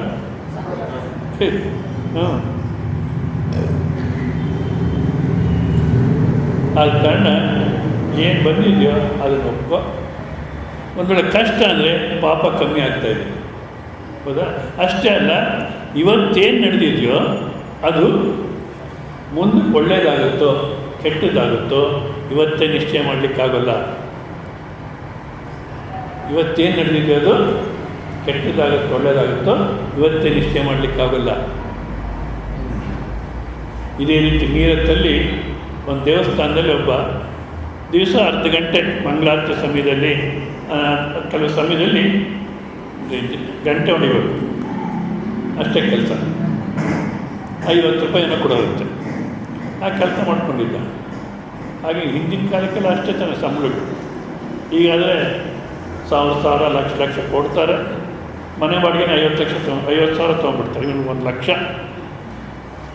ಸಂಬಳ, ಮನೆ ಬಾಡಿಗೆ 25,000 30,000 ಹೋಗುತ್ತೆ. ಹೆಸರಿಗೇನೋ 1 ಲಕ್ಷ ಸಂಬಳ. ಆಗಿನ ಕಾಲಕ್ಕೆಲ್ಲ 50 ಕೊಡ್ತಿದ್ದಂತ ಅವನಿಗೆ. ಆದರೆ ಆ ದೇವಸ್ಥಾನದಲ್ಲಿ ಫಾರಿನರ್ಸ್ ಬರೋದು, ಎಜುಕೇಟೆಡ್ ಕ್ಲಾಸ್ ಎಲ್ಲ ಬರೋದು ಇವು ಜಾಸ್ತಿ ಆದಂತೆ. ಸೊ ಆವಾಗ ಒಂದು ಟೆಂಪಲ್ ಅಥಾರಿಟೀಸು ಒಂದು ರೂಲ್ ತೊಗೊಂಬರ್ತಾರೆ, ಎಲ್ರಿಗೂ ಇಂಗ್ಲೀಷ್ ಬರಬೇಕು ಅಂತ. ಈ ಗಂಟೆ ಹೊಡೆಯೋನು ಇಂಗ್ಲೀಷ್ ಕಲಿಬೇಕು. ಆಗಾಗಲೇ 45ನೇ ವಯಸ್ಸು 49ನೇ ವಯಸ್ಸು ಅಂತೆ. ಈ ವಯಸ್ಸು ನಾನು ಎಲ್ಲಿ ಇಂಗ್ಲೀಷ್ ಕಲೀಲಿ, ನನ್ನಿಂದ ಸಾಧ್ಯವಿಲ್ಲ ಅನ್ನಂತೆ. ಹಾಗಿದ್ಮೇಲೆ ನೋಡಪ್ಪ, 1 ತಿಂಗಳು ಸಂಬಳ ಎಕ್ಸ್ಟ್ರಾ ಕೊಟ್ಟು ನೀನು ತೆಗೆದುಹಾಕ್ಬಿಡ್ತೀವಿ. ಸರಿ, 2 ತಿಂಗಳಿಗೆ ಸಂಬಳ ಕೊಟ್ಟು ತೆಗೆದುಹಾಕ್ಬಿಟ್ಟು ಕಲಿಸ್ತಿದ್ದ. ಅಂದರೆ 100 ರೂಪಾಯಿ ಕೊಟ್ಟು ತೆಗೆದುಹಾಕ್ಬಿಟ್ರು. ಒದ್ದಾಡುತ್ತೆ ಮನಸ್ಸು, ಒದ್ದಾಡುತ್ತಲ್ಲ ಕೆಲಸ ಹೋಯ್ತಂದರೆ. ಒದ್ದಾಡಿಕೊಂಡು ಹೋಗ್ತಾ ಇದ್ದಾನೆ, ಸಿಗರೇಟ್ ಕುಡಿಬೇಕು ಅನ್ನಿಸ್ತಂತೆ. 2 ಕಿಲೋಮೀಟ್ರ್ ರಸ್ತೆಯಲ್ಲಿ ಎಲ್ಲೂ ಸಿಗರೇಟ್ ಶಾಪ್ ಇಲ್ಲ, ಸಿಗಲೇ ಇಲ್ಲ ಸಿಗರೇಟು. ಆವಾಗ ಒಂದು ತಲೆಗೆ ಹೊಡೆಯುತ್ತಂತೆ, ಈ 100 ರೂಪಾಯಿ ಕೊಟ್ಟಿದ್ದಾರೆ ಆಗಿದ್ರು, ಈ ಒಂದು 2 ಕಿಲೋಮೀಟ್ರ್ ಇದರಲ್ಲಿ ಸಿಗರೇಟ್ ಅಂಗಡಿನೇ ಇಲ್ಲ, ನಾನೇ ಪುಟ್ಟದಾಗ ಒಂದು ಓಪನ್ ಮಾಡಿದ್ರೆ ಹೇಗಿರುತ್ತೆ ಅಂತ ಯೋಚನೆ ಮಾಡಿ ಆ 100 ರೂಪಾಯಿ ಬಂಡವಾಳ ಹಾಕಿ ಒಂದು ಸಿಗರೇಟ್ ಅಂಗಡಿ ಓಪನ್ ಮಾಡಿದ. ಚೆನ್ನಾಗಿ ನಡೀತು. ಎಷ್ಟು ಮಟ್ಟಿಗೆ ನಡೀತಂದರೆ 5-6 ಶಾಪು ಬರ್ತೀನಿ, ದೊಡ್ಡ ಶಾಪುಗಳೆಲ್ಲ ಪ್ರಾವಿಷನ್ ಸ್ಟೋರ್ಸು ಅದು ಇದೆಲ್ಲ ಮಾಡಿಬಿಟ್ಟಂತೆ. ಬ್ಯಾಂಕಲ್ಲಿ ಸಾಕಷ್ಟು ದುಡ್ಡು ಇಟ್ಕೊಂಡು SB ಅಕೌಂಟಲ್ಲಿ. ಆ ಮ್ಯಾನೇಜರ್ ಒಂದು ಸಲ ನೋಡಿದಂತೆ, ನೋಡಿಬಿಟ್ಟು, ಅಪ್ಪ ಇದು ಸುಮ್ಮನೆ SB ಅಕೌಂಟಲ್ಲಿ ಹಾಕಿಟ್ಟಿದ್ಯಾ, FD ಮಾಡು, RD ಮಾಡು, ಇದೇನನ್ನ ಮಾಡು, ಜಾಸ್ತಿ ಬರುತ್ತೆ ನಿಮಗೆ. ಬರೀ SB ಅಕೌಂಟಲ್ಲಿ ಏನು ಜಾಸ್ತಿ ಬರೋಲ್ಲ ಇಂಟ್ರೆಸ್ಟು ಅಂದ್ಬಿಟ್ಟು, ಬಾ ಆಫೀಸ್ಗೆ ಅಂತ ಒಂದು ಸಲ ಆಫೀಸಿಗೆ ಕರ್ಕೊಂಡೋಗಿ ಆ FD ಫಾರಮ್ ಎಲ್ಲ ಫಿಲಪ್ ಮಾಡಿ ಸೈನ್ ಹಾಕೊಂಡ್ರಂತೆ. ಸೈನ್ ಹಾಕೊಂಡ್ರೆ ಅವನು ಇಂಕ್ ಬಳ್ಕೊಂಡು ಹೆಬ್ಬೆಟ್ಟು ಹಾಕ್ಲಿಕ್ಕಲ್ಲ. ನಿಮಗೆ ಸೈನ್ ಮಾಡಲಿಕ್ಕೂ ಬರಲ್ಲ, ಇಲ್ಲ ನಂಗೆ ಸೈನ್ ಮಾಡಲಿಕ್ಕೆ ಬರೋಲ್ಲ. ನಿಜವಾಗ್ಲೂ ನೀವು ವಿದ್ಯೆ ಕಲ್ತಿದ್ರೆ, ವಿದ್ಯೆ ಇಲ್ಲದಿರೇ ಇಷ್ಟೊಂದು ಸಂಪಾದಿಸಿದ್ಯಾ, ವಿದ್ಯೆ ಕಲ್ತಿದ್ರೆ ಇನ್ನೆಷ್ಟು ಸಂಪಾದಿಸ್ತಾ ಇದ್ದ ನೀನು ಅಂದರೆ ಅವಾಗ ಹೇಳ್ತಂತೆ, ವಿದ್ಯೆ ಕಲ್ತಿದ್ರೆ ತಿಂಗಳ 50 ರೂಪಾಯಿ ಸಂಬಳದಲ್ಲೇ ಮುಂದುವರಿತಿದ್ದೆ, ತಿಂಗಳ 50 ರೂಪಾಯಿ ಸಂಬಳದಲ್ಲೇ ಮುಂದುವರಿತಿದ್ದೆ. ವಿದ್ಯೆ ಇಲ್ಲ ಆದ ಕಾರಣ ಈ ಸ್ಥಿತಿ ಬಂತು, ಹೌದಿಲ್ಲ? ಆದ ಕಾರಣ ಇವತ್ತೇನಿದೆಯೋ ಆ ಪರಿಸ್ಥಿತಿ ನಾಳೆ ದಿವಸ ನಮಗೇನು ಒಳ್ಳೇದಾಗುತ್ತೋ ಕೆಟ್ಟದಾಗುತ್ತೋ ಇವತ್ತೇ ನಿಶ್ಚಯ ಮಾಡಲಿಕ್ಕಾಗಲ್ಲ ನಾವು. ಅದೇ ಜನ ತಲೆ ಕೆಡಿಸ್ತಾರೆ. ಈ ಭಾಳ ಹುಷಾರಿರ್ಬೇಕು ಜನಗಳ ಹತ್ರ. ಅವ್ರು ಹೇಳಿದ್ದನ್ನೇ ತಲೆಗೆ ಹಾಕ್ಕೋಬಾರ್ದು. ಹೇಳ್ತಿರ್ತಾರೆ, ಯಾವ್ದು ವೇದಾಂತ ಕೇಳಿ ಬಿಟ್ಬಿಡ್ತಿರೋ ಅರ್ಥ ಆಯ್ತು. ಏಕೆ ಚೆನ್ನಾಗಿ ಅಭ್ಯಾಸ ಆಗಿದೆ ವೇದಾಂತ ಕೇಳಿಬಿಟ್ಬಿಡೋದು. ಈ ಅಭ್ಯಾಸನ ಅಲ್ಲಿ ತೊಗೊಂಡೋಗಿ ಮನೆಯಲ್ಲಿ ಜನಗಳ ಹತ್ರ ತೊಗೊಂಡೋಗಿ ಅಲ್ಲಿ ಏನು ಅಭ್ಯಾಸ ಇದೆ ಅಂದರೆ ಅವ್ರೇನು ನನ್ನ ತಲೆಗೆ ಹಾಕ್ಕೊಳ್ಳೋದಿದೆಯಲ್ಲ ಅದನ್ನು ವೇದಾಂತಕ್ಕೆ ತೊಗೊಂಬನ್ನಿ. ಜಪಾನ್ನಲ್ಲಿ ಜೈನ್ ಫಿಲಾಸಫಿನಲ್ಲಿ ಒಂದು ಕಥೆ ಹೇಳ್ತಾರೆ, ಚೆನ್ನಾಗಿ ಜ್ಞಾಪಕ ಇಟ್ಕೊಂಡಿದ್ವಿ. ನಾವು ಭಗವದ್ಗೀತೆನ ಎಷ್ಟು ಪವಿತ್ರವಾಗಿ ನೋಡ್ತೀವೋ ಅಷ್ಟು ಪವಿತ್ರವಾಗಿ ನೋಡ್ತಾ ಅಂತ ಈ ಕಥೆ. ನಾವು ಒಬ್ಬ ಬಿಳಿ ಕುದುರೆ ಸಾಕೊಂಡಿರ್ತಾನೆ, ಭಾಳಷ್ಟು ಚೆನ್ನಾಗಿ ನೋಡ್ಕೊಂಡಿರ್ತಾನೆ, ಭಾಳಷ್ಟು ಚೆನ್ನಾಗಿರುತ್ತೆ. ಆ ಕುದುರೆ ಕೂಲಿ ಮಾಡ್ಕೊಂಡು ತಿಂತಿರ್ತಾನೆ. ಆ ಕುದುರೆನ ಚೆನ್ನಾಗಿ ಸಾಕೊಂಡಿಯಾಗಿ ಆಗಿನ ಕಾಲಕ್ಕೆ ಯಾರೋ ಬಂದು 1,00,000 ರೂಪಾಯಿ ಕೊಡ್ತೀವಿ, ಕುದುರೆ ಕೊಟ್ಬಿಡು, ಮಾರು ಕುದುರೆನ ಅಂತ. ಇಲ್ಲದೆ ನಾನು ಭಾಳ ಪ್ರೇಮದಿಂದ ಸಾಕೊಂಡಿದ್ದೀನಿ, ಕುದುರೆ ಮಾರಲಿಕ್ಕಾಗಲ್ಲ. ಇಲ್ಲ ನಾನು ಕೊಡಲ್ಲ ಅಂತ. ಎಷ್ಟೇ ಬರುವಂತ ನೋಡೋದು ಒಪ್ಪಲಿಲ್ಲ. ಸರಿ ಅಂತ ಹೊರಟೋಗ್ತಾರೆ ಅವರು. ಅವಾಗ ಈ ಜನ ಬರ್ತಾರೆ. ಅದನ್ನು ಹೇಳೋದು, ಈ ಜನರ ಮಾತು ತಲೆಗೆ ಹಾಕ್ಕೋಬಾರ್ದು. ಏನು ಮೂರ್ಖನೇ ನೀನು, ಕೂಲಿ ಕೆಲಸ ಮಾಡ್ಕೊಂಡು ತಿಂತಾ ಇದೆಯಾ, ಆ ಕುದುರೆ ಬೇರೆ ಆಹಾರ ಹಾಕಬೇಕು, ಅದ್ರ ಬದಲು ಕುದುರೆ ಮಾರಿಬಿಟ್ಟಿದ್ರೆ 1,00,000 ರೂಪಾಯಿ ಬ್ಯಾಂಕಲ್ಲಿ ಹಾಕ್ಕೊಂಡು ಚೆನ್ನಾಗಿ ಜೀವನ ಮಾಡ್ಬೋದಾಗಿತ್ತು, ಮೂರ್ಖ ನೀನು. ಅವನು ಹೇಳ್ತಾನೆ, ನೋಡಿ ಇವತ್ತು ದಿವಸ ನಾನು ಕುದುರೆ ಮಾರಿಲ್ಲ, ಅಷ್ಟು ಮಾತ್ರ ಹೇಳಿ. ಒಳ್ಳೆಯದಕ್ಕೋ ಕೆಟ್ಟದಕ್ಕೋ ನೀವು ಯಾಕೆ ಸುಮ್ಮನೆ ಕಲ್ಪನೆ ನೋಡಿ. ಇವತ್ತೇನು ನಡೆಯುತ್ತೋ ಅದ್ರ ಮೇಲೆ ನಾವು ಸುಮ್ಮನೆ ಕಲ್ಪನೆ ಮಾಡ್ತೀವಿ. ಹಾಗಾಗೋ ಹೀಗಾಗಿದ್ದು 10th ಫೇಲ್ ಆಗಿಬಿಟ್ಟ ಹುಡುಗ, ಇನ್ನು ಮುಂದಕ್ಕೆ ಏನಾಗ್ತಾನೆ? ಏನಾಗ್ತಾನೆ? 10th ಫೇಲ್ ಆದರೆ ಮಿನಿಸ್ಟರ್ ಆಗ್ತಾನೆ, MLA ಆಗ್ತಾನೆ, MP ಆಗ್ತಾನೆ, ಪಾಸ್ ಆದರೆ ಇಂಜಿನಿಯರ್ ಆಗ್ತಾನೆ ಅಷ್ಟೇ. ನಾವು ಇವತ್ತೇ ಕಲ್ಪನೆ ಮಾಡ್ತೀವಿ. ಅದಕ್ಕೆ ಅವ್ರು ಕುದುರೆ ಮಾರಲಿಲ್ಲ, ಅಷ್ಟು ಮಾತ್ರ ಹೇಳಿಲ್ಲ. ಹೋದರೂ ಜನಗೇನು ಅರ್ಥ ಆಗಲ್ಲ ಬಿಡು ಅಂತ. ಮತ್ತು 1 ವಾರ ಆಗೋ ಅಷ್ಟೊತ್ತಿಗೆ ಆ ಕುದುರೆ ಎಲ್ಲ ತಪ್ಪಿಸ್ಕೊಂಡು ಹೋಯ್ತು. ಇವ್ರ ಮನೆ ಮುಂದೆ ಕುದುರೆ ಕಾಣಲಿಲ್ಲ. ಆವಾಗ ಜನ ಅದನ್ನು ನಾವು ಹೇಳಲಿಲ್ಲ, ನೀನು ಮೂರ್ಖ ಅಂತ, ಮಾರಿಬಿಟ್ಟಿಲ್ಲ, 1,00,000 ಬರೋದ, ಇವತ್ತು ಕುದುರೆನೂ ಹೋಯ್ತು. ಅವನಂತಾನೆ ಕುದುರೆ ಹೋಯ್ತು ಅಂದ್ಬೇಡಿ. ನಿಜವಾಗ್ಲೂ ಜೀವನ ಇದೇ ರೀತಿ ತಗೋಬೇಕು ನಾವು. ಕುದುರೆ ಹೋಯ್ತು ಅಂದ್ಬೇಡಿ. ಇವತ್ತು ದಿವಸ ನಮ್ಮ ಮನೆ ಮುಂದೆ ಕಾಣ್ತಿಲ್ಲ, ನಾಳೆ ಬರ್ಬೋದು, ಹೋಗಿದ್ದು ಬರುತ್ತೇನೋ. ಇದು ಸಮಾಜದಲ್ಲಿ ಒಂದು ಇದೆಲ್ಲ ಡೈಲಾಗ್ಸ್. ಹೋಗಿದ್ದು ಬರುತ್ತೆ, ನಿನ್ನ ತಲೆಕಾಯಿ ನಿಂಗೆ ಬಂದ್ಬಿಡುತ್ತೆ, ಈ ಥರ ಜನರಿಗೆ ಮಾತಾಡ್ತಾರೆ. ನೋಡಿ, ಒಟ್ಟಿನಲ್ಲಿ ಇವತ್ತು ನಮ್ಮ ಮನೆ ಮುಂದೆ ಕಾಣ್ತಿಲ್ಲ, ನಾಳೆ ದಿವಸ ಬರ್ಬೋದು. ಇವನೊಬ್ಬ ಮೂರ್ಖ ಅಂದ್ಬಿಟ್ಟೆಲ್ಲ ಹೋದರು. ಒಂದು 10 ದಿವಸ ಆಗೋ ಅಷ್ಟೊತ್ತಿಗೆ ಆ ಕುದುರೆ ವಾಪಸ್ ಬಂತು. ಅದ್ರ ಜೊತೆಗೆ 6 ಕುದುರೆಗಳು ಬಂತು. ಅದೇ ಥರ ಬಿಳಿ ಕುದುರೆಗಳು 6 ಕುದುರೆ ಬಂತು. 7 ಕುದುರೆ ಮನೆ ಮುಂದೆ ಕಟ್ಟಾಕಿದ್ದಾರೆ. ಇವಾಗ ಜನ ಅಂತಾರೆ, ನೀನು ಭಾಳ ಬುದ್ಧಿವಂತನಯ್ಯ, ಏನೋ ಅಂದ್ಕೊಂಡಿದ್ವಿ. ಸಮೀಕ್ಷರೇ ಮಾತಾಡ್ತಾರೆ ಇವರು. ಏನೋ ಅಂದ್ಕೊಂಡಿದ್ವಿ, ಭಾಳ ಬುದ್ಧಿವಂತ. 6 ಕುದುರೆ ಮಾರಿ 6 ಲಕ್ಷ ತಗೊಂಡು ನಿನ್ನ ಕುದುರೆ ನೀನು ಇಟ್ಕೊಂಡಿರ್ಬೋದಾಗಿತ್ತು. ಭಾಳ ಅವನು ಹೇಳ್ತಾನೆ, ನೋಡಿ ಇವತ್ತು 7 ಕುದುರೆ ನಮ್ಮ ಏನು ಹೇಳ್ತಿದ್ದೀನಿ ಕಥೆನಲ್ಲಿ ಏನು ಹೇಳ್ತಾರೆ, ಎಷ್ಟು ನಡೆಯಿತು ಏನಿದೆ ಅಷ್ಟೇ ಒಪ್ಕೋಬೇಕು, ಅದ್ರ ಮೇಲೆ ಊಹೆ ಮಾಡಬಾರ್ದು, ಕಲ್ಪನೆ ಮಾಡಬಾರ್ದು. ಇವತ್ತು ದಿವಸ 7 ಕುದುರೆ ಇದೆ, ನಾಳೆ ದಿವಸ ಅವ್ರು ಯಾರೋ ಓನರ್ಸ್ ಬಂದು ವಾಪಸ್ ತೊಗೊಂಡು ಹೋಗ್ಬೋದು, ಅಥವಾ ನಮ್ಮಲ್ಲೇ ಇರ್ಬೋದು. ಇವತ್ತೇ ನೀವು ಯಾವ ರೀತಿ ನಿಶ್ಚಯ ಮಾಡ್ತೀರ? ಸರಿ, ಹೌದು. ಆ ಕುದುರೆಗಳು ನೋಡ್ಕೊಳ್ಳೋದ್ರಲ್ಲಿ 1 ತಿಂಗಳಲ್ಲಿ ಏನಾಯಿತು, ಒಬ್ಬ ಮಗ ಇದ್ದ ನಮಗೆ. ಆ 7 ಕುದುರೆಗಳು ನೋಡ್ಕೊಳ್ಳೋದ್ರಲ್ಲಿ 1 ಕುದುರೆಯಿಂದ ಬಿದ್ದು ಕೈಕಾಲೆಲ್ಲ ಮುರಿಯಿತು. ಮತ್ತೆ ಜನ ಶುರು ನೋಡು, ಅವತ್ತೇ ಮಾರ್ಬಿಟ್ಟಿದ್ವಿ ರಾಮಾಯಣ ಇಲ್ವೋ, ಇದ್ದೊಬ್ಬ ಮಗನ ಕೈಕಾಲು ಹೋಯ್ತೋ, ಮುರಿದೋಯ್ತೋ. ಅವನು ಹೇಳ್ತಾನೆ, ಇವತ್ತು ದಿವಸ ಕೈಕಾಲು ಮುರಿದಿದೆ, ನಿಜವಾಗ್ಲೂ ಈ ರೀತಿ ಜೀವನ ತೊಗೊಳಕ್ಕೆ ಬಂದ್ಬಿಟ್ರೆ ಯಾವ ವಾಸ್ತು ಏನು ಮಾಡಲ್ಲ, ಯಾವ ಶನಿ ಏನು ಮಾಡಲ್ಲ. ಇವತ್ತು ದಿವಸ ಕೈಕಾಲು ಮುರಿದಿದೆ, ಇದು ಒಳ್ಳೆಯದಕ್ಕೆ ಮುರಿದಿದೆ, ಕೆಟ್ಟದಕ್ಕೆ ಮುರಿದಿದೆ. ಮಗನ ಕೈಕಾಲು ಮುರಿಯಿತು ಅಂದರೆ ಒಳ್ಳೆಯದಕ್ಕೆ ಕೆಟ್ಟದಕ್ಕೆ. ಅವನು ಹೇಳ್ತಾನೆ ಒಳ್ಳೆಯದಕ್ಕೆ ಮುರಿದಿದ್ದೆ, ಕೆಟ್ಟದಕ್ಕೆ ಮುರಿದಿದ್ವ. ಇವತ್ತೇ ನೀವು ಯಾವ ರೀತಿ ನಿಶ್ಚಯ ಮಾಡ್ತೀರಾ? ಜನಗಳಂದ್ರೆ ಇವನ ಮೂರ್ಖ, ಮಗನ ಕೈಕಾಲು ಮುರಿದ್ರೆ ಒಳ್ಳೆಯದಕ್ಕೆ ಅಂದರು, ಮತ್ತು ಹೋದರು. ಅದಾದಮೇಲೆ ಏನಾಯಿತು, ಒಂದು ಯುದ್ಧ ಬಂತು. ಆ ದೇಶದಲ್ಲಿ ಒಂದು ಯುದ್ಧ ಬಂತು. ಯುದ್ಧಕ್ಕೆ ಹೋದಲ್ಲ ಸಾಯ್ತಿದ್ರು ಸೈನಿಕರು. ಅದಕ್ಕೆ ರಾಜ ಒಂದು ಆರ್ಡರ್ ಪಾಸ್ ಮಾಡ್ದ, ಯಾರ ಯುವಕರಿದ್ದಾರೋ ಆ ಯುವಕರನ್ನೆಲ್ಲ ಅರೆಸ್ಟ್ ಮಾಡಿಕೊಂಡು ಸೈನ್ಯಕ್ಕೆ ಸೇರಿಸ್ಕೊಳ್ಳಿ ಅಂದ್ಬಿಟ್ಟು. ಹಳ್ಳಿನಲ್ಲಿ ಯುವಕರನ್ನೆಲ್ಲ ಅರೆಸ್ಟ್ ಮಾಡ್ಕೊಂಡು ಹೋಗ್ತಾರೆ. ಇವ್ರ ಹಳ್ಳಿನಲ್ಲಿ ಬಂದರು, ಯುವಕರನ್ನೆಲ್ಲ ಅರೆಸ್ಟ್ ಮಾಡಿದ್ರು. ಇವನ್ ಮಾತ್ರ ಬಿಟ್ಬಿಟ್ರು. ಯಾರನ್ನ? ಈ ಕೈಕಾಲು ಮುರಿದಿರೋದು. ಅವಾಗ ಜನ ಅಂತಾರೆ, ನಮ್ಮ ಮಕ್ಕಳನ್ನ ನಾವು ಸಾಯಿಗೆ ಕಳಿಸ್ಬೇಕಾಗಿದೆ. ಗಲಾಟೆ ಮಾಡಿಬಿಟ್ಟು ಮಕ್ಕಳ, ನಮ್ಮ ಮಕ್ಕಳನ್ನ ನಾವು ಸಾಯಿಗೆ ಕಳಿಸ್ಬೇಕಾಗಿದೆ. ನೀನೇನು ಪುಣ್ಯ ಮಾಡಿದ್ಯೋ, ಕುಂಟನೋ ಕುರುಡನೋ ನಿನ್ನ ಮನೆ ಮುಂದೆ ನಿನ್ನ ಕಣ್ಣು ಮುಂದೆ ಇರ್ತಾನೆ ಅಂತ. ಇವ್ರ ಮಾತುಗಳು ಹ್ಯಾಕೆ ತಗೊಳ್ಳೋದು? ಆದ ಕಾರಣ ಏನು ನಡೆದಿದೆಯೋ ಅದು ಒಪ್ಪೋ. ನಾಳೆ ದಿವಸ ಅದು ಒಳ್ಳೆಯದಕ್ಕೇನೋ ಕೆಟ್ಟದಕ್ಕೇನೋ ಹೇಳೋಕ್ಕಾಗಲ್ಲ. ಆದ ಕಾರಣ ಆಗತ್ತೆ ಸ್ವಾಗತಂ ಕ್ರಿಯಾತ್ ಅತ್ಯಂತ ಅನಿವಾರ್ಯ. ಯಾವುದು ಹೋಗುತ್ತೋ ಅದನ್ನು ತಡಿಬೇಡ, ಬಂದಿದ್ದನ್ನು ಸ್ವಾಗತ ಮಾಡು. ಈ ರೀತಿ ಮನಸ್ಸನ್ನು ಸಮಾಧಾನ ಇಟ್ಟು. ಅಷ್ಟೇ ಅಲ್ಲ, ಇನ್ನೊಂದು ರೀತಿ ಜೀವನ ಅಂದರೆ ಇವೆಲ್ಲ ಇರೋದು. ಶೀತ ಉಷ್ಣ, ಮಕ್ಕಳ ಸುಮ್ಮನೆ ಕೊಡಿ. ಶೀತ ಉಷ್ಣ, ಸುಖ ದುಃಖ, ಮಾನ ಅವಮಾನ ಅಂತಕ್ಕಂಥದ್ದು ಇರೋದೇನೆ. ಏನು ಇಲ್ದಿರ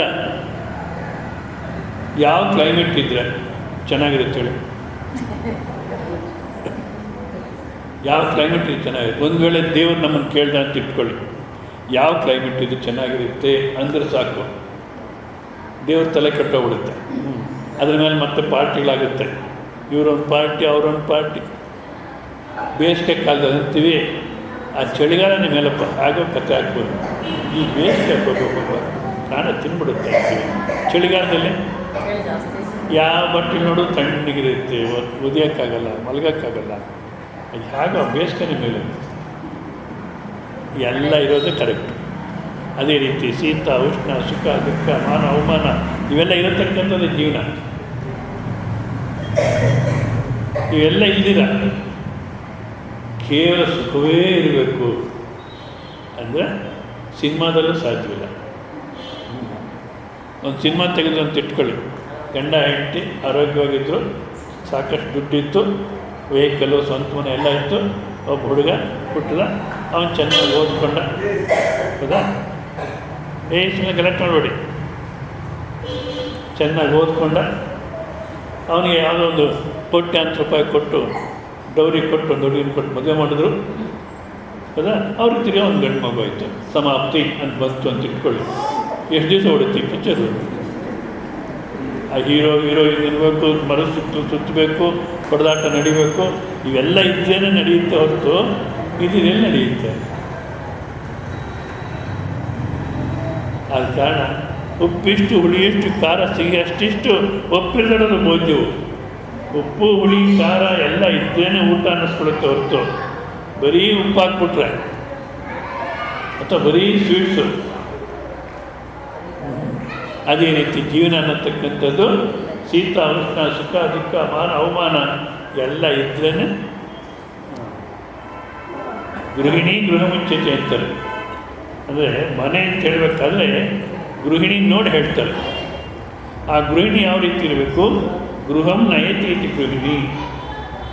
ಮನೆಯನ್ನು ಧಾರ್ಮಿಕವಾದಂಥ ಮಾರ್ಗದಲ್ಲಿ ಯಾರು ಕರ್ಕೊಂಡು ಹೋಗ್ತಾರೋ ಆಕೆ ಗೃಹಿಣಿ. ಮನೆಯನ್ನು ಕರ್ಕೊಂಡು ಹೋಗೋದಂದ್ರೆ ಏನು? 4 ಗೋಡೆಗಳನ್ನು ಕರ್ಕೊಂಡು ಹೋಗೋಕ್ಕಾಗುತ್ತಲ್ಲ. ಮನೇಲಿ ಇರ್ತಕ್ಕಂಥ ಎಲ್ಲರನ್ನು ಧಾರ್ಮಿಕವಾದಂಥ ಮಾರ್ಗದಲ್ಲಿ ಕರ್ಕೊಂಡು ಹೋಗತಕ್ಕಂಥ ಆಕೆ ಗೃಹಿಣಿ. ಹೌದಾ? ಆಕೆ ನಗ್ತಾ ಇರಬೇಕು. ಮುಖ ಸಿಂಗಡಿಸ್ಕೊಳ್ಳೋದು, ಕೆಂಪು ಮಾಡ್ಕೊಳ್ಳೋದು, ಕೋಪ ಮಾಡ್ಕೊಳ್ಳೋದು ಎಲ್ಲ ಇರಬಾರ್ದು. ನಗ್ತಾ ಇರಬೇಕು. ಅದು ಲಕ್ಷಣ ಅಂತಾರೆ. ಇವಾಗ ಯಜಮಾನ್ರ ಮುಖ ನೋಡಿದಾಗೆಲ್ಲ ನಗಕ್ಕೆ ಶುರು ಮಾಡಿದೆ. ಅನ್ನ ಹಾಕೋದು ನಗೋದು, ಸಾಂಬಾರು ಹಾಕೋದು ನಗೋದು. ಯಾವುದೋ ಫೋನ್ ಬಂತು, ರೀ ನಿಮ್ಮವ್ರು ಯಾರೋ ಹೋಗಿದ್ದಾರಂತೆ, ಕಂಗ್ರ್ಯಾಚುಲೇಷನ್ಸ್. ಸಾಧ್ಯನಾ? ಯಾವಾಗ ಕೋಪ ಮಾಡ್ಕೋಬೇಕು, ಯಾವಾಗ ನಗುತ್ತಾ ಇರಬೇಕು, ಅದು ನಿಮಗೆಲ್ಲ ಚೆನ್ನಾಗಿ ಗೊತ್ತು, ಹೌದಾ? ಹಾಗಿದ್ರೇ ಜೀವನ ಬೋರ್ ಹೊಡಿಯಲ್ಲ, ಇಲ್ಲಾಂದ್ರೆ ಬೇಸರ ಬಂದುಬಿಡುತ್ತೆ. ಇವೆಲ್ಲ ಇದ್ರೇ ಮುಂದಕ್ಕೆ ಓಡ್ತಿದ್ದೀವಿ. ಏನಿಲ್ಲ, ಎಲ್ರಿಗೂ ಆರೋಗ್ಯ ಚೆನ್ನಾಗಿದೆ, ತಿನ್ನೋದು ಮಲಗೋದು ಅಂದರೆ ಎಷ್ಟು ದಿವಸ ಇರ್ತೀವಿ. ನಾನು ಪ್ರಯತ್ನ ಮಾಡಿದ್ದೀನಿ ಈ ಶಿಬಿರ ಅನ್ನತಕ್ಕಂಥ ಮಾಡಿ, ಆ ಶಿಬಿರದಲ್ಲಿ ಏನು ಸೇವಾ ಕಾರ್ಯ ಇರಬಾರ್ದು, ಏನು ಸೇವಾ ಕಾರ್ಯ ಇಲ್ಲ, ಏನಿಲ್ಲ, ಕೇವಲ ಶ್ರವಣ ಮಾಡೋದು, ತಿನ್ನೋದು, ಮಲಗೋದು. ಯಾವ ಸೇವಾ ಕಾರ್ಯನೂ ಕೊಡ್ತಿರ್ಲಿಲ್ಲ. ಯಾಕೆ ಮನೆಗಳೆಲ್ಲ ಪಾಪ ಕೆಲಸ ಮಾಡಿರ್ತಾರೆ, ಹೆಂಗಸಾಲು ಗಂಡಸಾಲು ಆಫೀಸುಗಳಲ್ಲಿ ಮನೆಗಳಲ್ಲಿ ಕೆಲಸ ಮಾಡಿರ್ತಾರೆ, ಇಲ್ಲಿ ಬಂದು ಹಾಯಾಗಿರಲಿ ಅಂತ ಮಾಡ್ತಿದ್ವಿ. 3 ದಿವಸ ಇರೋರು, ಆಮೇಲೆ ಬೇಸರ. ಏನನ್ನ ಇರಬೇಕು ಕೆಲಸ. ಆದ ಕಾರಣ ಇವೆಲ್ಲ ಇರೋದೇ ಜೀವನ ಅಂತ ಅಕ್ಸೆಪ್ಟ್ ಕಂಪ್ಲೀಟ್ಲಿ, ಸಂಪೂರ್ಣ ಒಪ್ಕೊಳ್ಳಿ ಜೀವನನ. ಅರ್ಧ ಜರಿತಿ ನ್ಯಾಯ ಅನ್ನೋದು ಸರಿಯಾಗಲ್ಲ. ಅರ್ಧ ಜರಿತಿ ನ್ಯಾಯ ಅಂದರೆ ಹಿಂದಿನ ಕಾಲಕ್ಕೆ ಒಂದು ಕೋಳಿ ಇಟ್ಕೊಂಡು ಜೀವನ ಮಾಡೋರಂತೆ. ಗಂಡ ಹೆಂಡತಿ ಇಬ್ಬರೂ ಒಂದು ಕೋಳಿ ಇದೆ, ಅದು ದಿವಸಕ್ಕೆ ಒಂದು ಮೊಟ್ಟೆ ಕೊಡೋದು, ಅದನ್ನು ಮೊಟ್ಟೆ ಮಾರಿಬಿಟ್ಟು ಅಷ್ಟಲ್ಲೇ ಜೀವನ ಮಾಡೋದು. ಆಕೆಗೆ ಒಂದು ಸಲ ಮಾಂಸ ತಿನ್ನಬೇಕು ಅನಿಸುತ್ತೆ, ಕೋಳಿ ಮಾಂಸ. ಎಲ್ಲಿ ಕೋಳಿ ಮಾಂಸ ತಿನ್ನಬೇಕು ನೋಡು, ಇರೋದೊಂದು ಕೋಳಿ, ಅದೊಂದು ಮೊಟ್ಟೆ ಕೊಡ್ಕೊಡು, ಅದನ್ನು ಜೀವನ ಮಾಡ್ಕೊಂಡಿದ್ದೀವಿ, ನೀನಂಥ ಆಸ್ತಿಗಳೆಲ್ಲ ಇಟ್ಕೋಬೇಡ ಅಂತ. ನಿಮಗೇನು ಅರ್ಥವಾಗಲ್ಲ.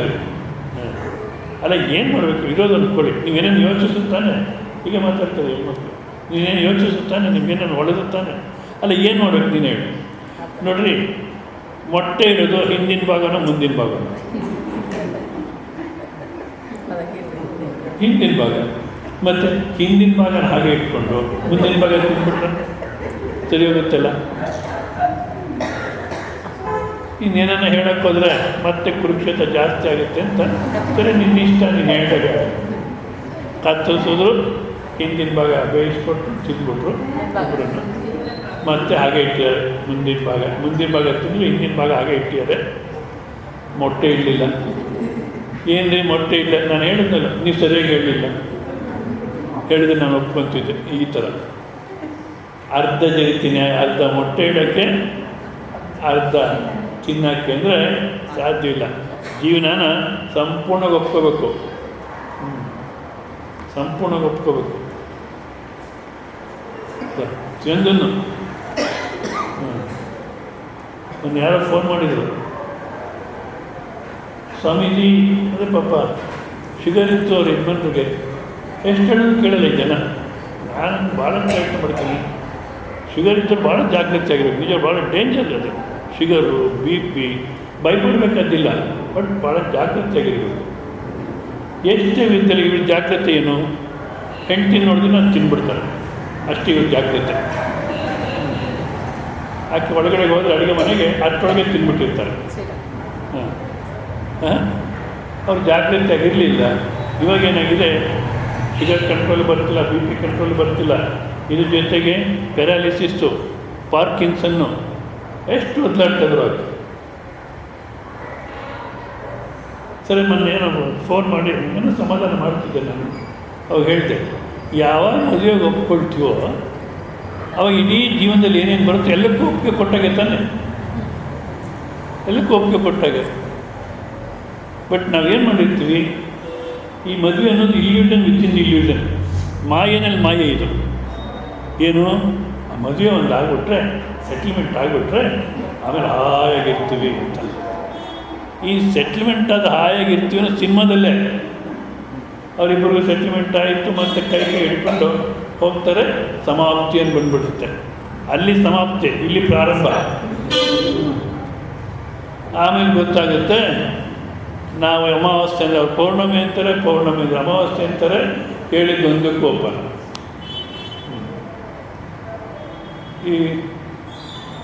ಈ ಥರ ಅದು ಈಗಿನ ಕಾಲಕ್ಕೆ ಇನ್ನು ಯಾವ್ಯಾವ ಥರ ಕಾಯಿಲೆಗೆ ಬರುತ್ತೋ, ಏನು ಕರ್ತೀವೋ.